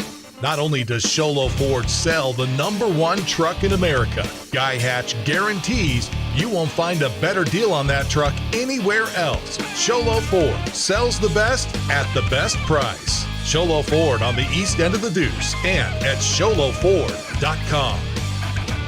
Mountain Mobile Auto Glass and Tint now has 3 locations to serve you: Snowflake, Lakeside, and now Sholo. And with over 85 years combined experience in auto glass and over 40 years of combined experience in window tint, you can trust the experts at Mountain Mobile Auto Glass and Tint with your vehicle. Call them today. Just call 536-5972. Mountain Mobile Auto Glass, cash back to you. Honda Ski and Outdoor Sports Store halftime show for the best selection of hiking, camping, hunting, and fishing gear. Go to Honda Ski and Outdoor Store, north of Pine Top on Highway 260, just before you get to the Honda Casino. Halftime here. Snowflake leading Seton Catholic 20-0 as we take a look at the numbers. Been talking about them. There's Jacob Leduc right now. The story of the early part of the ball game. 58% passer thus far, 82 yards a game. Yet to throw an interception. Now 4 touchdowns after his 37-yard strike to Christian Smith, but 6 of 8. He's a 58% passer. He starts 6 of 8 coming down here to Chandler, Arizona, the first of 3 road games. And if you got him passing at that kind of an efficient rate, what is that going to do for the run game? Yeah, they're going to have to start dropping linebackers, a step or 2 deeper to kind of help. He made that really nice throw to Olberg on that sideline route, that 18-yard pass, then the deep ball to Smith. That'll pull safeties a little deeper. And then with as hard as our backs run and as many tackles as we break, I think we could end up breaking a run or 2 here in the second half. So not just 6 of 8, by the way. Leduc is converted on his last 6 attempts. Not bad. Oh, yeah, that's pretty Not good. Bad. Favorite target has been Ezra Baum. It's setting him up with one of 3 receivers on either side of the line, and he's been able to use some blockers and shown some incredibly quick foot speed to get down the line. Had a gain of 18 yards and then another one of 17. Right now 3 catches for 42 yards. Christian Smith had 2 catches, including the 37-yard pass for the touchdown, has 40 yards, and Merrick Olberg has 13. They did try a trick play where they were trying to throw it back to Leduc. Right now that is the blemish in addition to the fumbled snap. That's a pretty good offensive half for all the passing game combined. Then you're looking at the rushing numbers. Carter Rabin, who's kind of been the closer over the last few weeks, but 7 yards for 50 carries. Jacob Leduc, 33 yards on 7 carries. That includes a couple of losses on sacks. Merrick Olberg has 1 for 16. And then Canton Turley, 6 for 30. We talked an awful lot about the Metro Phoenix area going through a bit of a hot snap, and it was 97 degrees at kickoff. Do you think that's why the Lobos are really trying to distribute the opportunities on the ground a little bit more evenly, or is that just kind of a new approach to running the offense here? Yeah, I think that's just going to be who they are. I think at least from the running game, I think they're going to just whoever's got the hot hand that night may get a few more carries, but they feel like they're really committed to getting all 3 of those runners touches. They all add something specific to the offense. Leduc's such a good short yardage runner, such a physical runner, as is Turley. Turley's much more between the tackles, kind of that traditional, 3rd and 3 guy that you want to give the ball to. And Rabin seems to be their home run threat back there as well. So For the Sentinels, Chase Dixon's 5 of 9 for 24 yards. He has 3 catches out to Luke Aguilar for 15, 2 for RJ Fogarty for 9. Luke Aguilar has carried the ball 9 times for 33 yards. As this has been the Honda Ski and Outdoor Sports Store halftime show. For the best selection of hiking, camping, hunting, and fishing gear, go to the Honda Ski and Outdoor Store north of Pine Top on Highway 260, just before you get to the Honda Casino. They have the second half starting right after this. The Lobos lead 20-0 and will be kicking it away. Cholo Ford's presentation of high school football on iTalk 106.7 and iTalk1067.com. This has been iTalk 106.7's presentation of the Honda Outdoor Ski and Sports Store halftime show. Hey everyone, it's Joe G from Horn Auto Center in the Deuce and Sholo. Not only do we have great specials on new cars, we got some awesome deals on used cars too. How about a 2023 Corolla with only 2,000 miles on it? It's all-wheel drive. It was $41,888, now $38,500. How about a 2020 Cadillac XT6 premium luxury with only 44,000 miles? It was $33,544. Mention this video for $29,495. Check out all of our specials, hornauto.com. Make it a great day. Northland Pioneer College is cheering for you on and off the field. Secure a win by enrolling in college courses at NPC. Earn college credits in high school, learn a new skill or trade. Complete classes that will transfer to any Arizona university. NPC has 3 new bachelor's degree programs and over 100 associate degrees, certificates, and areas of study to choose from. The playing field for your future is wide open. Take a shot and score big by enrolling in classes at NPC, Northland Pioneer College. Your journey starts here. At Summit Healthcare, you'll find a level of care you might not expect from a rural hospital. We've recently received 5 stars from CMS, a prestigious ranking that less than 5% of facilities in Arizona earned. Our cancer center has proven its level of advanced care with a national accreditation from the Commission on Cancer. And we continue to add more doctors and services so that you don't have to leave the mountain to find the care you need. At Summit Healthcare, we're elevating care here at home.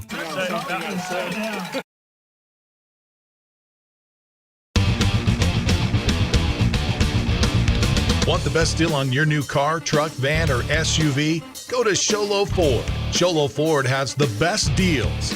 Not only does Sholo Ford sell the #1 truck in America, Guy Hatch guarantees you won't find a better deal on that truck anywhere else. Sholo Ford sells the best at the best price. Sholo Ford on the east end of the Deuce and at sholoford.com. When you think glass, think Deemer's Glass in Lakeside. Deemer's Glass offers the best selection of quality glass with affordable prices. They do full home window packages, replacement windows, custom shower doors and enclosures, custom mirrors in many shapes, styles, and colors, glass doors and hardware, commercial glass for buildings and offices, skylights, screens, fire-rated glass for your fireplace or stove, window film, and more. Visit Deemer's Glass today on Porter Mountain Road in Lakeside or call 1-888-GLASSMAN. You've been there, waiting forever at the gas station for the guy to free up so he can fill up your propane tank. Or worse, when the only qualified propane technician decided to stay home that day. Yep, you've been there and I have too. That's why now I get my propane from Ace Hardware every time. You get Ace Hardware's world-famous customer service when you stop in for propane. That's right, you get in, you get out, and you get a great deal on propane and everything else. From Ace Hardware at their locations in Pine Top and Heber. Ace Hardware is proud to support White Mountain Sports. Hi, I'm Dr. Arno.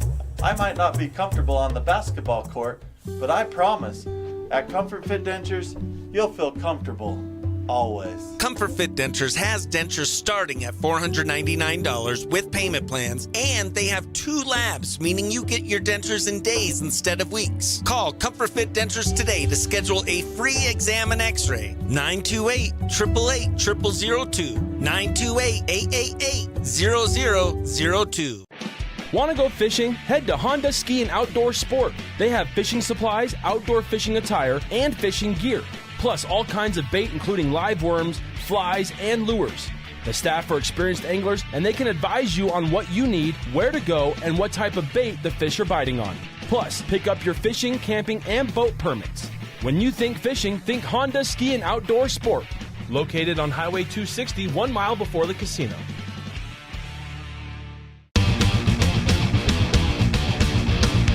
Want the best deal on your new car, truck, van, or SUV? Go to Sholo Ford. Sholo Ford has the best deals. Not only does Sholo Ford sell the #1 truck in America, Guy Hatch guarantees you won't find a better deal on that truck anywhere else. Sholo Ford sells the best at the best price. Sholo Ford on the east end of the Deuce and at sholoford.com. Mountain Mobile Auto Glass and Tint now has 3 locations to serve you: Snowflake, Lakeside, and now Sholo.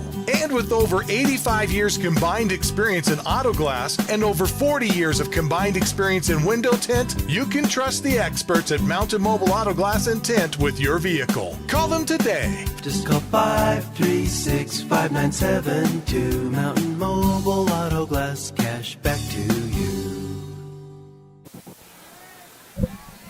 Seton Catholic won the toss and elected to defer to the second half, now trailing 20-0, going to receive the Northland Pioneer College kickoff. When it's time to kick off your college education, go to NPC. You'll pay the lowest tuition in the state.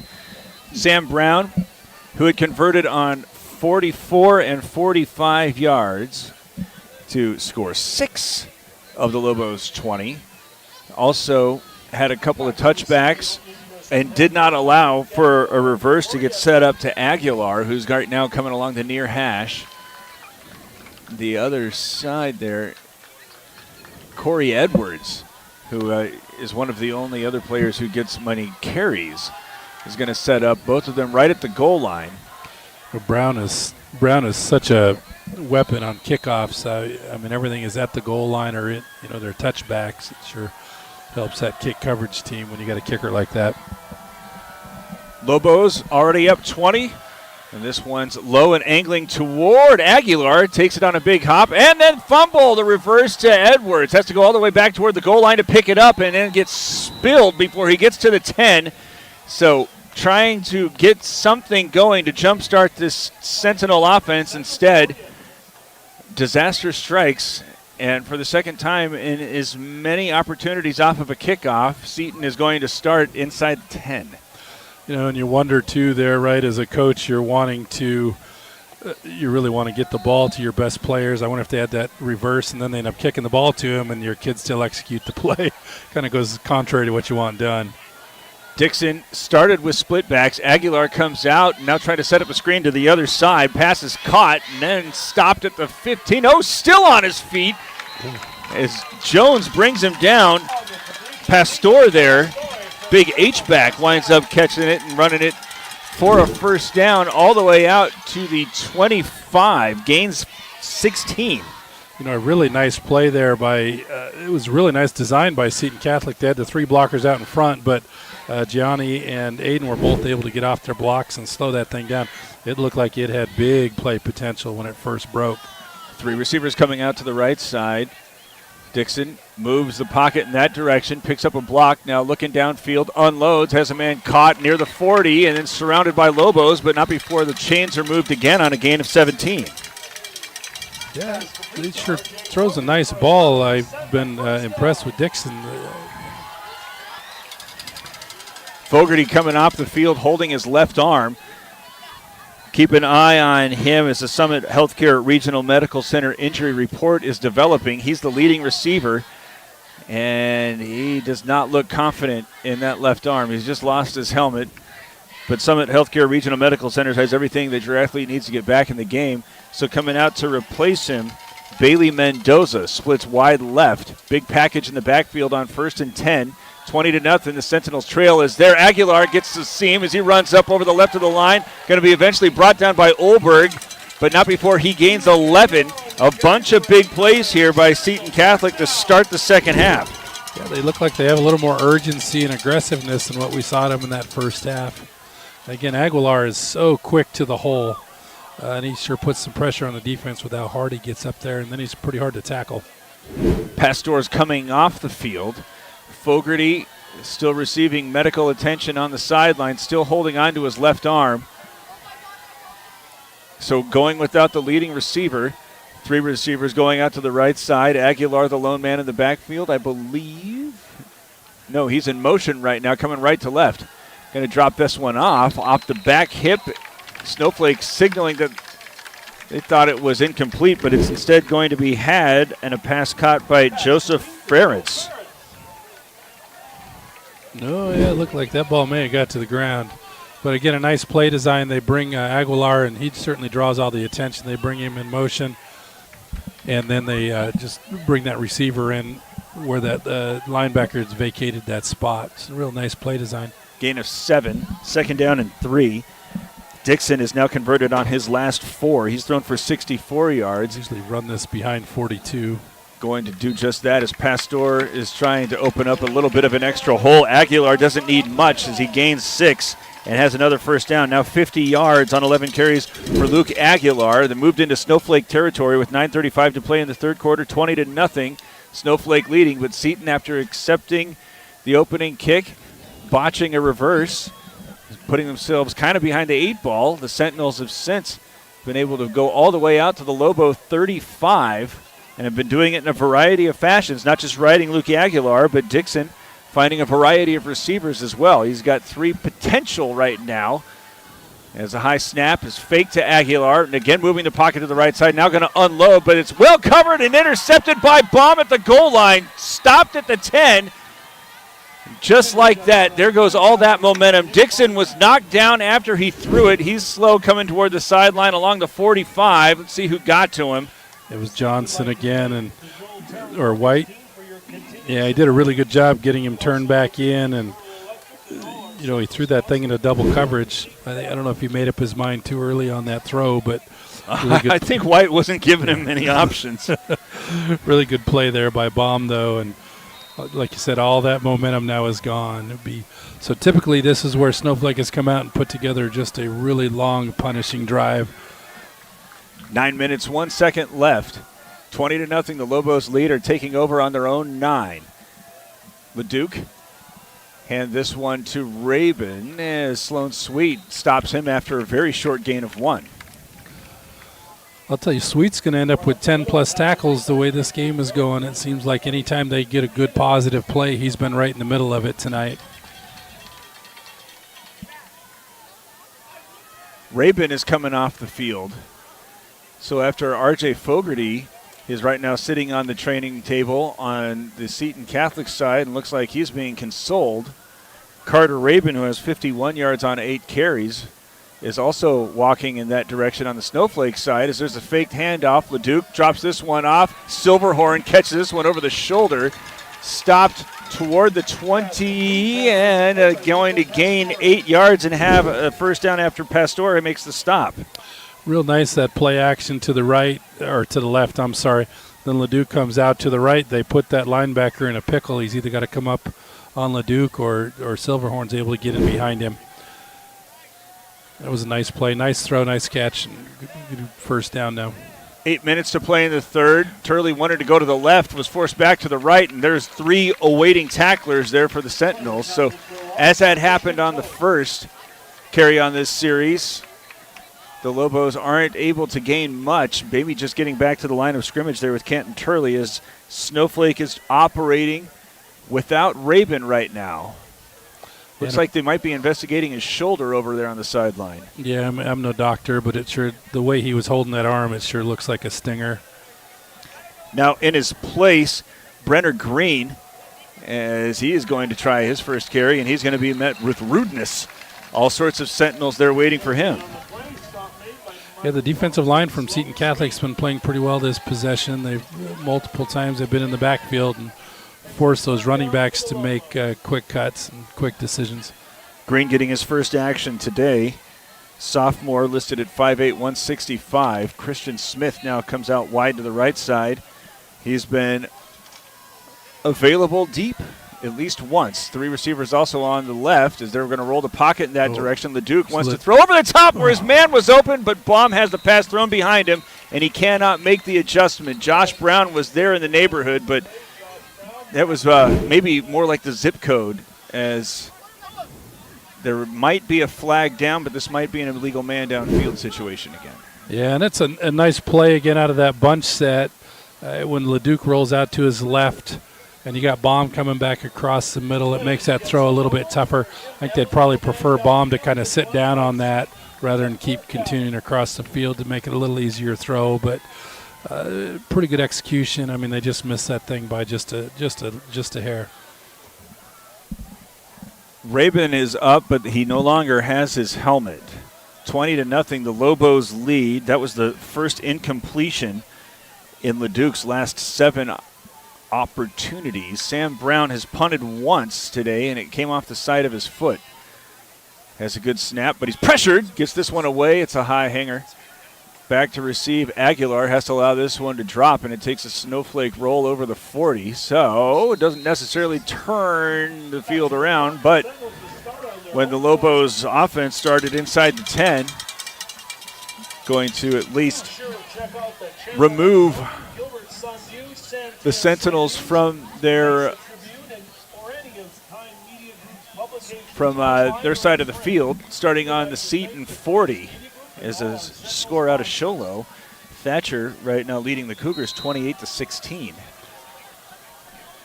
As now everybody close to the line of scrimmage. Going to pitch this to Aguilar as he's trying to run to the right and has that quick speed to get over the 45 and gain 6.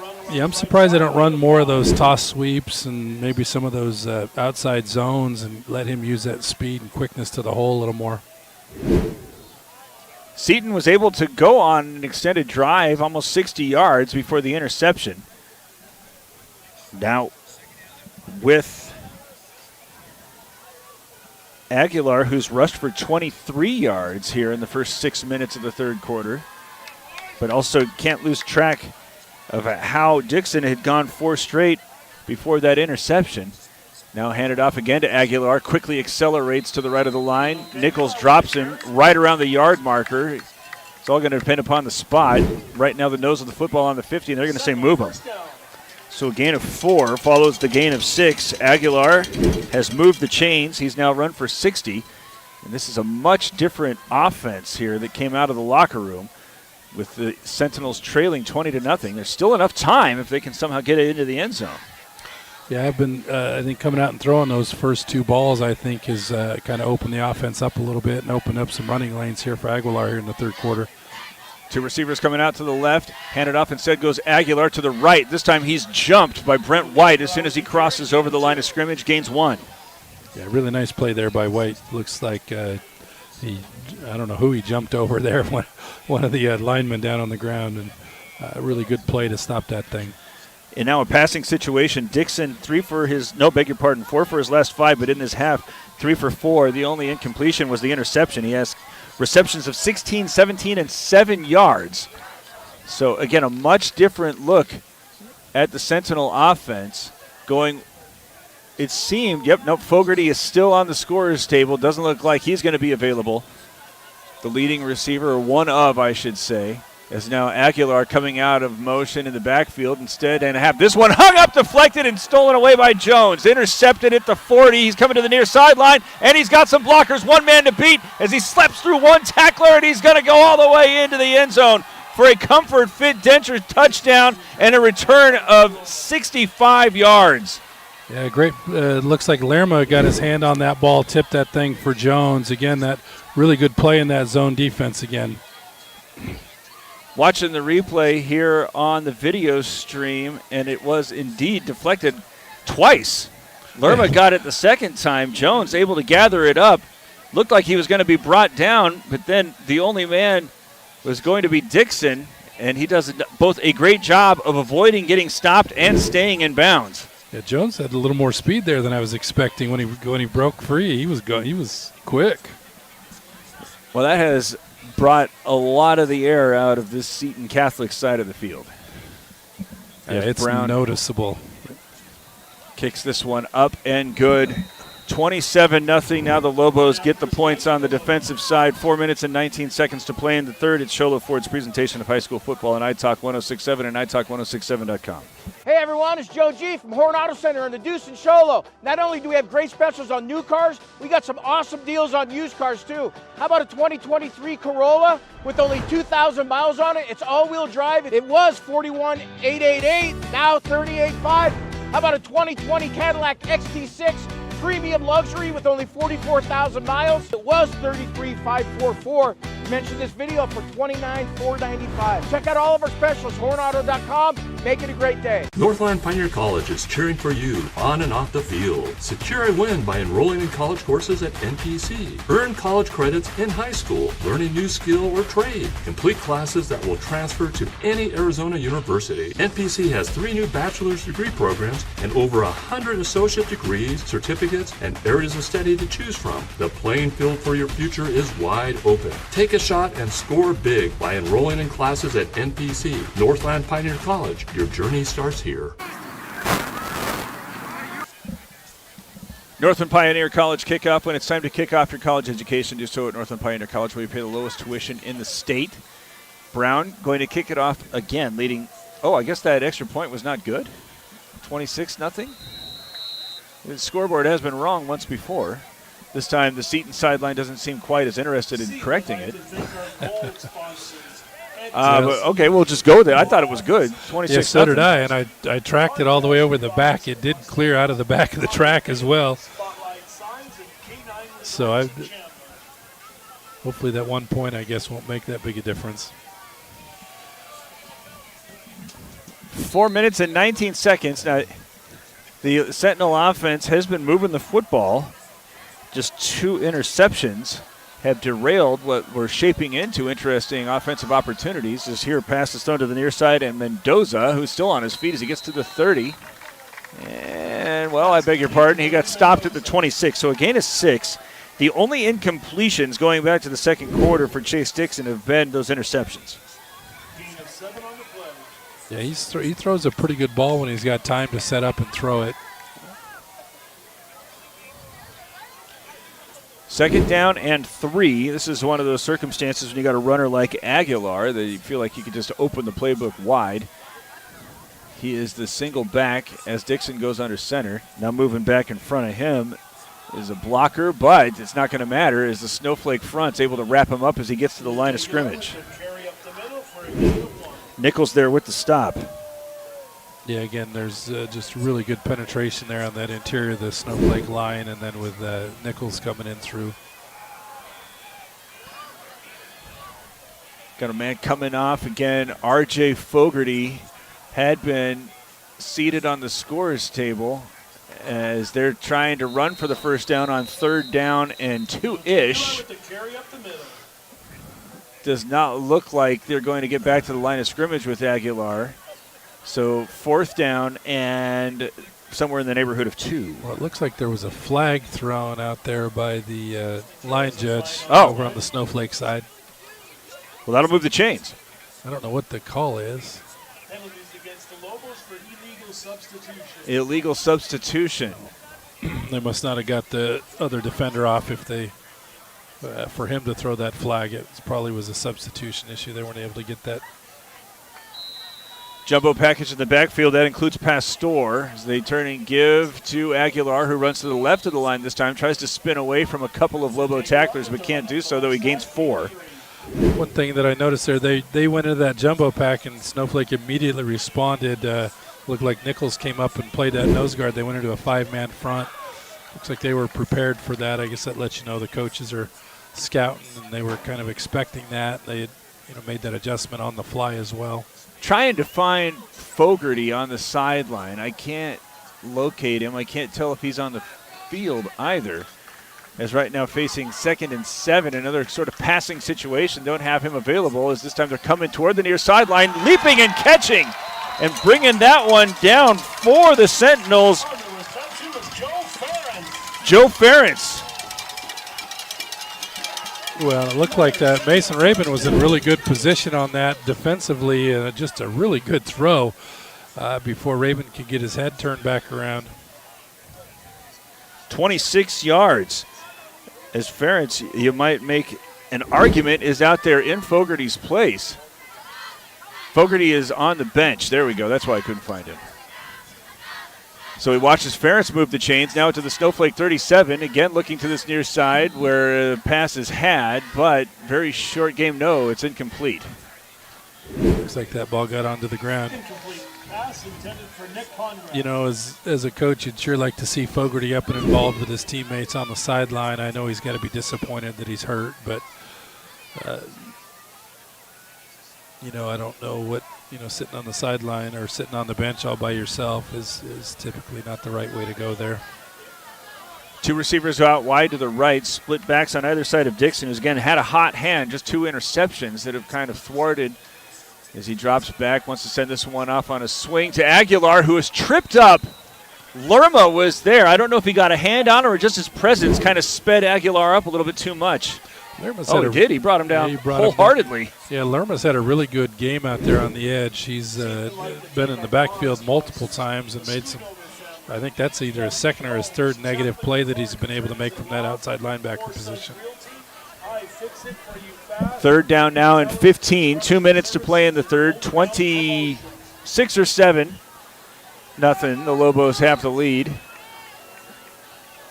And on the Snowflake side of the field, again, might be 4-down territory as Dixon's got Aguilar on his right, drops back and moves the pocket to the right, wants to throw it back to the left side. I think he was fortunate to find Aguilar, and I think he instinctively tried to catch it, but the Lobos were there ready for the screen. Yeah, all 5 linemen were there, and they were unable to get the one Snowflake defender blocked.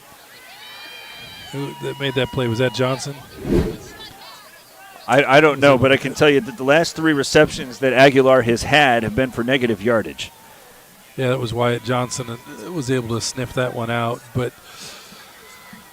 yeah, I don't know if Snowflake's keying on him, but they've done a really good job really limiting his effectiveness offensively today. 4th down and 16, going for it here from the Lobo 44-yard line. Dixon drops back, pressured from the edges, tries to move up in the pocket. Now he's going to scramble to his left. Still looking upfield as he throws this one short and incomplete. Aguilar was the intended man, but again, credit the Lobo front to make that awfully difficult. Yeah, and they got him on the run. They got him moving out to his left, and he tried to get his shoulder squared and turn that thing back into the middle of the field, but tough throw. 48 seconds left, 26 or 7, nothing. Snowflake leading. And now the Lobo offense coming back out. Rabin left the field on the last series. Right now, Silverhorn ready to come out wide. Rabin has his pads off. Olberg looks like he was going to start in the backfield, and now a flag comes out, and this could be for shenanigans. Illegal substitution again. Yeah, I don't know what the rule is there. I mean, you got to break the huddle with 12. I don't know if Snowflake ever got into a huddle. That's why I suggested it might be shenanigans. But it felt like they were running 13 or 14 guys out in the field, too. So Turley is still out there, as well as Brenner Green. No Rabin as the handoff will go Turley. He's got both hands on that one, bounces off a couple of tacklers, and eventually gets over the original line of scrimmage for a gain of 6. Turley's got such a great lean. It just doesn't seem like he ever gets knocked backwards, and he seems like he's always falling forward for 2 or 3 extra yards. 25 seconds left. Got the ball set, so the Lobos may wind up having to run this play. Same formation, receivers on either side. As LeDuc doesn't even hesitate. Fake the handoff, drop this off. He's got Silverhorn caught over the 50 to the 40, cut back before getting stopped at the 35. Has enough for a first down into Seton territory. Pastor there eventually gets him down, but not before he is able to run for 22 yards on the reception. Yeah, again, another play action. They bring all of the linebackers up to try to cover that run, and then he's just able to slip out behind everybody and wide open. That'll be the final play of the third quarter. The Lobos extending the lead out 26 or 7 to nothing. So look forward to presentation of high school football on iTalk 106.7 and iTalk1067.com. At Summit Healthcare, you'll find a level of care you might not expect from a rural hospital. We've recently received 5 stars from CMS, a prestigious ranking that less than 5% of facilities in Arizona earned. Our Cancer Center has proven its level of advanced care with a national accreditation from the Commission on Cancer. And we continue to add more doctors and services so that you don't have to leave the mountain to find the care you need. At Summit Healthcare, we're elevating care here at home. You know, when it's time to kick off your college education, as we are about to kick off the fourth quarter, you ought to go to Northland Pioneer College. You'll pay the lowest tuition in the state of Arizona. You can just go ahead and say 26-0, though we both believe that Sam Brown's extra point was good. But what do we know? Well, our opinion obviously doesn't count, so it doesn't change the score at all. Right now, though, the Lobos pitching a shutout and are firmly in control, though Carter Rabin has his shoulder pads off and his helmet removed from him. So Green right now looking to get this carry as he goes to the right side and able to get that one down to the 30. Interesting. There's Snowflake coming out in that I formation again. I think we saw that for the first time last week with Olberg running at that top of the I. So.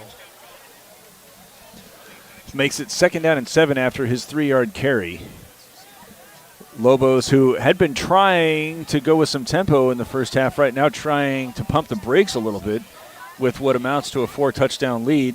Sentinels have been able to move the football in the second half, but 2 drives stopped after interceptions, one of which was returned by Jones for a score.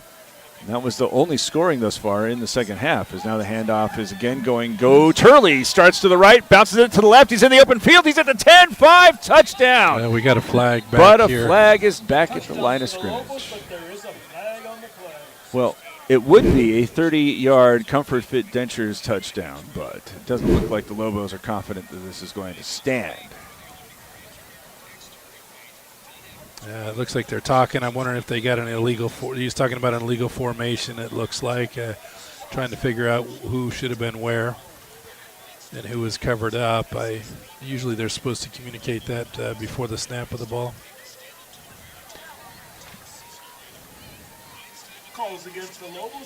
So a procedure flag will negate a touchdown. Recall Aiden Kaur looked like he was going to set it up for 1st and goal after a reception, but a procedure flag negated that one.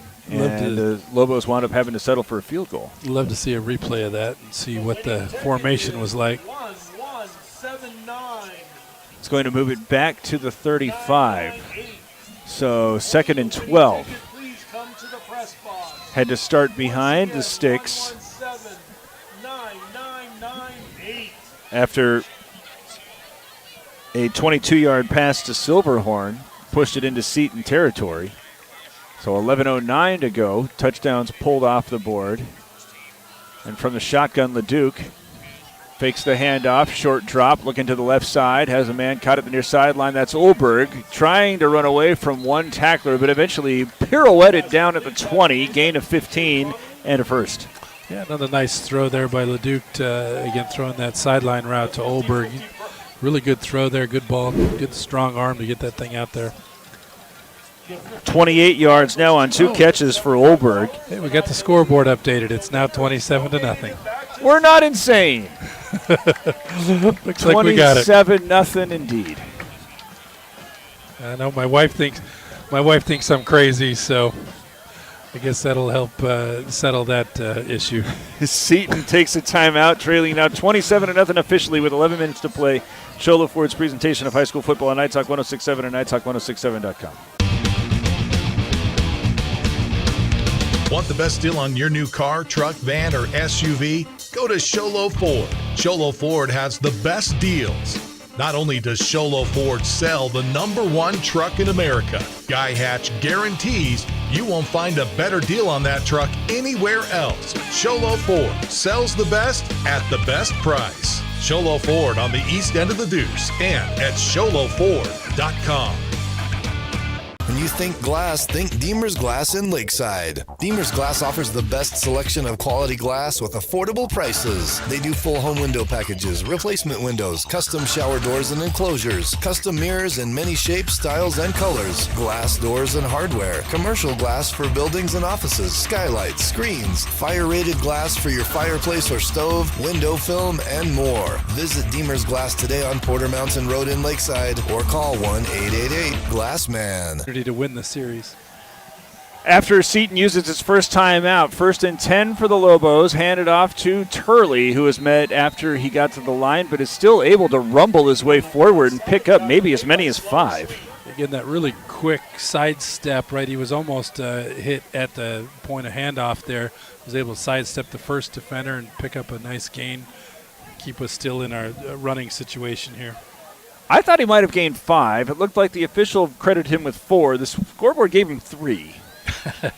So we'll split the difference and just go with 4.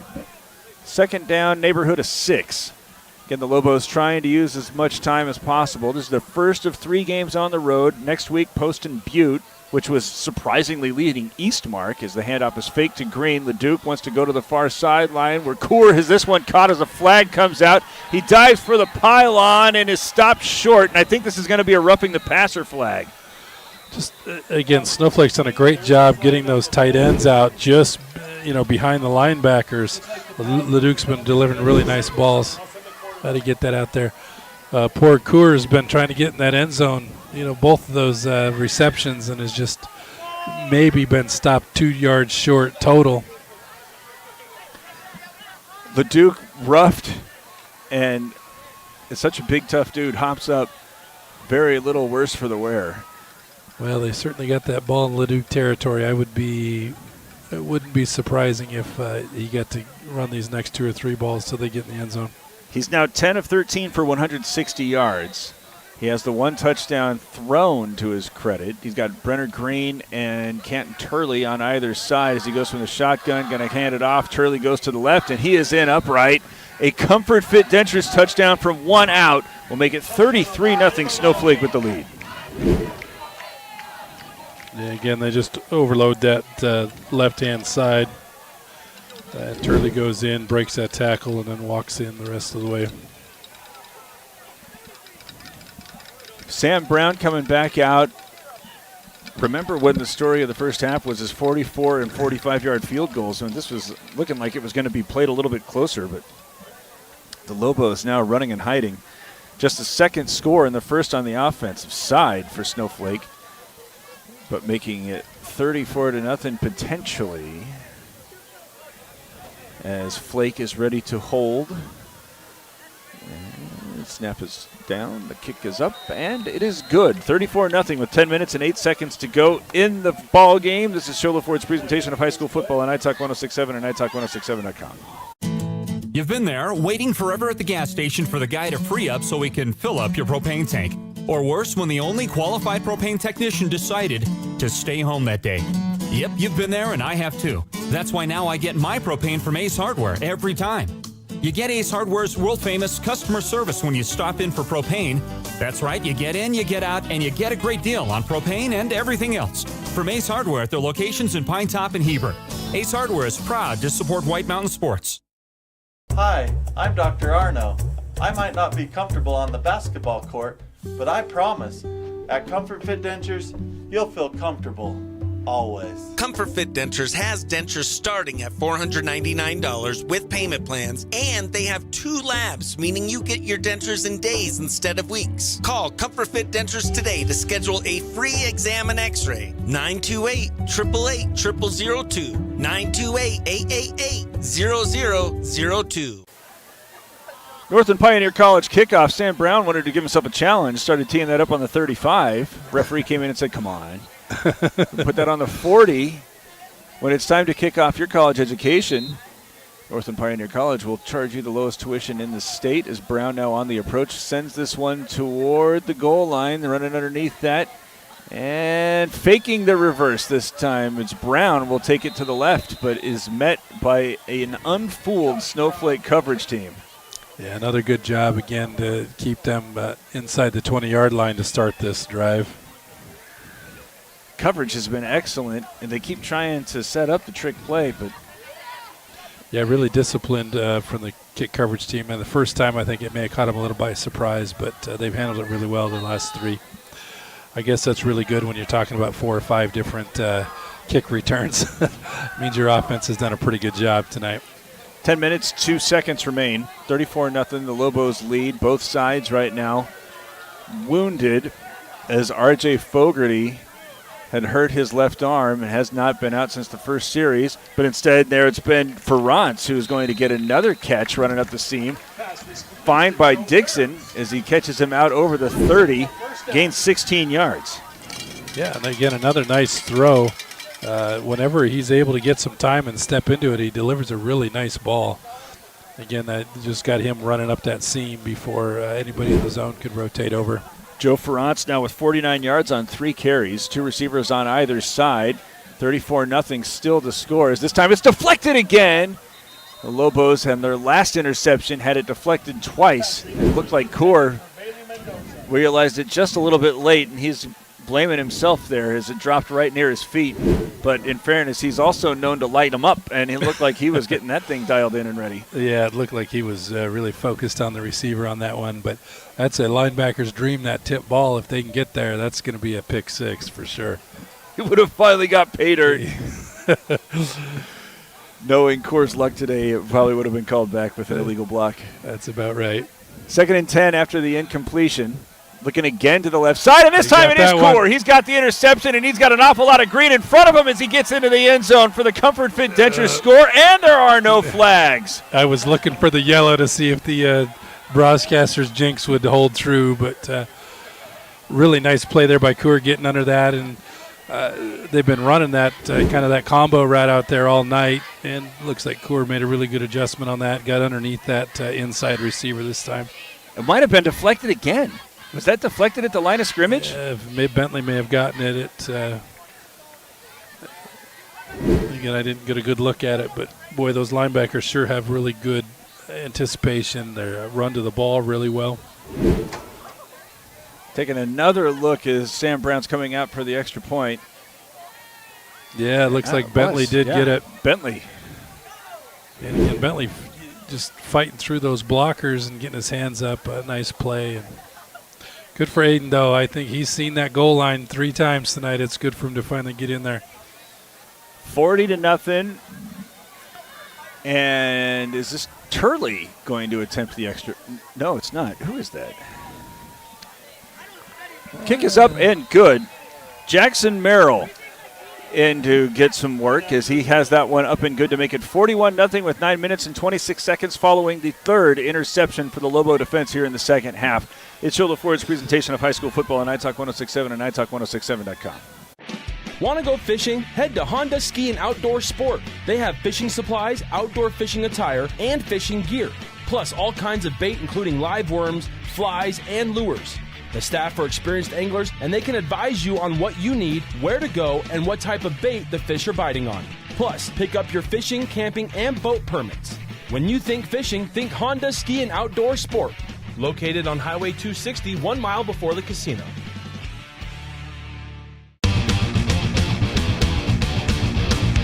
Want the best deal on your new car, truck, van, or SUV? Go to Sholo Ford. Sholo Ford has the best deals.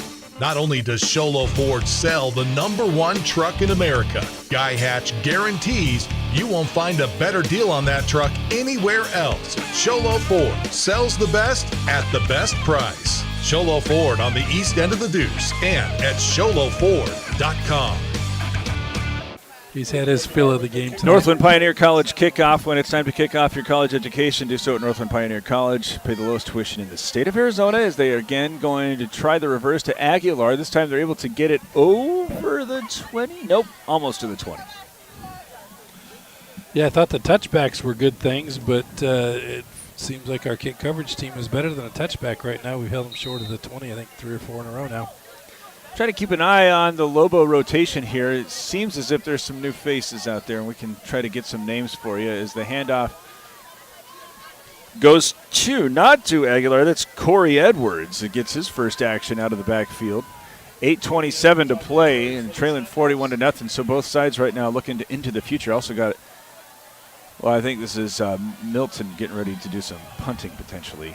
5 yards there for Edwards, though. Just a freshman who is averaging almost 11 yards a game, but turn and give as he tries the right side of the line. Stopped almost immediately, but he falls forward and gains 2 to set up 3rd and short. Michael Taylor there with the stop for the Lobos. Core running off the field. Would wager that that's his last action today. Yeah, I'd be surprised if we see him again. It was right around the time this season, or last season, he wound up getting hurt, and that really kind of hurt the Lobos in the long run. So keeping him healthy is of the utmost as Edwards met in the backfield, slips a tackler, and is able to move over the 30 and get the first down.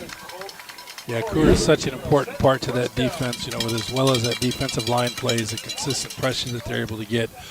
But then Coor is just, sideline to sideline speed makes them awfully difficult to run on. He's able to play some pass coverage, and he's a really important part of that defense. 41-0. Clock approaching 7 minutes to play. The Lobos trying to complete the shutout with the second unit out there. Again, going to hand this one off Edwards as he gets hit hard. That's Green, I believe. Nope, no, it is not.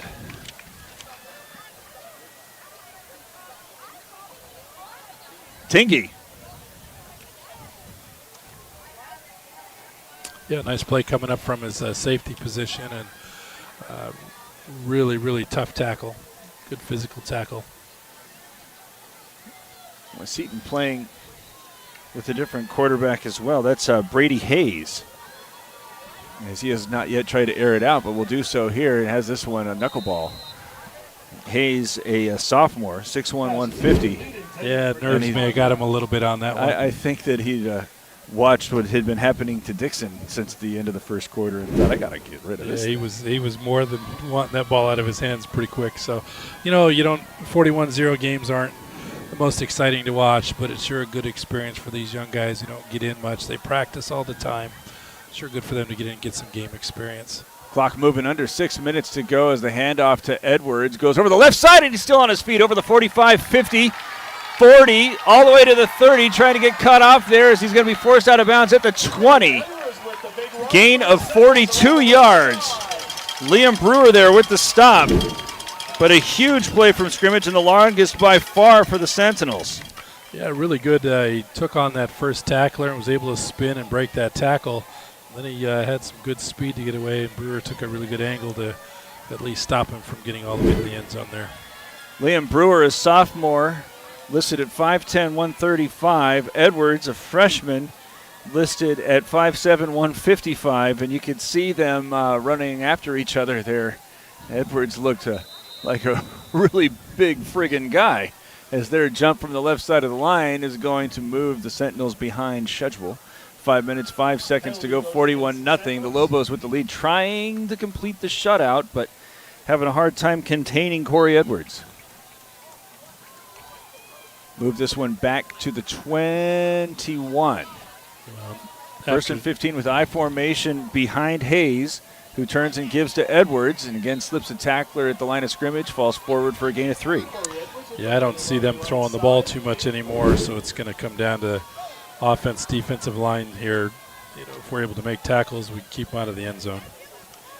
Seton also not in a big hurry to get to the line of scrimmage. Got warming up here on the sideline. Ian Ellis, a senior kicker. So it looks at this point as a sure thing that the Sentinels going to suffer the second loss, but the region very advantageous, also with 18 seniors on this roster. So talking about what can the Lobos do is there Edwards serpentines up the middle of the field and falls down at the 10, winds up gaining 7 to set up second in the neighborhood of 4 or 5. But talk about the seniors coming back, talk about how they're in a region that is, again, going to provide an opportunity for an awful lot of W's, and this could be a very big win as far as amassing power points goes for Snowflake. Yeah, I think that's right. You've seen some flashes from Seton Catholic. Certainly that run game at Aguilar, I think, that's going to play well most nights. From the shotgun. Trying to throw this one toward the goal line, but Hayes is incomplete, out of bounds. Here's a score from Blue Ridge. The Yellow Jackets are leading Fountain Hill 62-0. And Poston Butte in the fourth quarter is leading Eastmark 18-7. Hot diggity dog. Yeah, that's an interesting score up there. We certainly thought Eastmark was going to be the competition in the conference this year, but they had that weird seemingly forfeit game that nobody really wanted to talk about, and there was a rumor out of Tucson that it was about COVID. Some weirdness that surrounded that, and ever since then it just seemed like it cost them much of their mojo. Yeah, and it was, a 2-0 game against Combs or something? Yeah, which I assumed was a forfeit. As here, Ellis is going to attempt an extra point to break up the shutout, and it's going to go off the upright. Well, that's one way to preserve the shutout right there. A little bit of excitement here at the end of a close 41-0 game. Did the Lobos keep Bradshaw Mountain out of the end zone? Will this be their second shutout? No, the Bradshaw Mountain ended up scoring late in that game. I think it was into the fourth quarter, but so have been working in. Oh, Bradshaw? Oh, yeah, that's right. It went. That was a. Yes, I recall. That was that game was an awful lot. Sholo was a shutout. There it is. Okay. So, with this one well in hand, Judd Flake is going to come out and do the quarterbacking as he takes the snap and starts running to the left. Gets the edge as he's forced out of bounds. Started on the 20. And that one runs out to the 7. So Sweet with another tackle. Good work by the officials keeping the clock running on that. Or it's a good job by the scorekeeper because it looked like the official was trying to stop the clock. They got air conditioning in there. That's right. Minute and 45 seconds regardless. As changing things up a little bit at the line of scrimmage, Mason Rabin going to move to the left and get the call. Start running to the right side. Cut it up as he goes over the 30, spun down at the 33, and has a first down with 90 seconds remaining. And these snaps are invaluable. You just can't emulate game speed and the excitement and things that come with it in practice. So these are invaluable for these young guys to get some opportunity to carry the football here. I formation and deep. Oh, they're just taking knees. Minute and 10 seconds left. The Lobos are playing 3 in a row on the road and have won the first. As this was according to Max Preps, number 4 coming down the mountain to take on number 13. Next up, Poston Butte, which lost at home to Round Valley, which is right now upsetting Eastmark. And then Marcos Deniza, which has found wins hard to come by, but got one this week. But after this stretch, Snowflake doesn't have to go on the road until November against Sierra Linda. And that includes the big one, at least the one that everybody had circled against Eastmark. Yeah, it'll be good to get these road wins. They get these 3 road games out of the way, come back, especially at the end of the season. You like those home games. Especially when everything gets awfully chilly.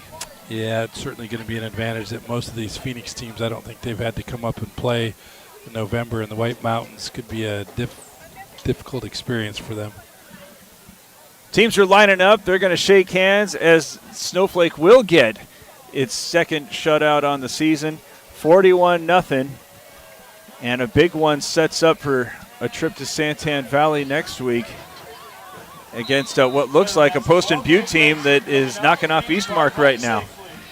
41-0 is officially the final. We'll start wrapping things up after this. It's Sholo Ford's presentation of high school football on iTalk 106.7 and iTalk1067.com. Mountain Mobile Auto Glass and Tint now has 3 locations to serve you. Snowflake, Lakeside, and now Sholo. And with over 85 years combined experience in auto glass and over 40 years of combined experience in window tint, you can trust the experts at Mountain Mobile Auto Glass and Tint with your vehicle. Call them today. Just call 536-5972. Mountain Mobile Auto Glass, cash back to you. Hey everyone, it's Joe G from Horn Auto Center in the Deuce and Sholo. Not only do we have great specials on new cars, we got some awesome deals on used cars too. How about a 2023 Corolla with only 2,000 miles on it? It's all-wheel drive. It was $41,888, now $38,500.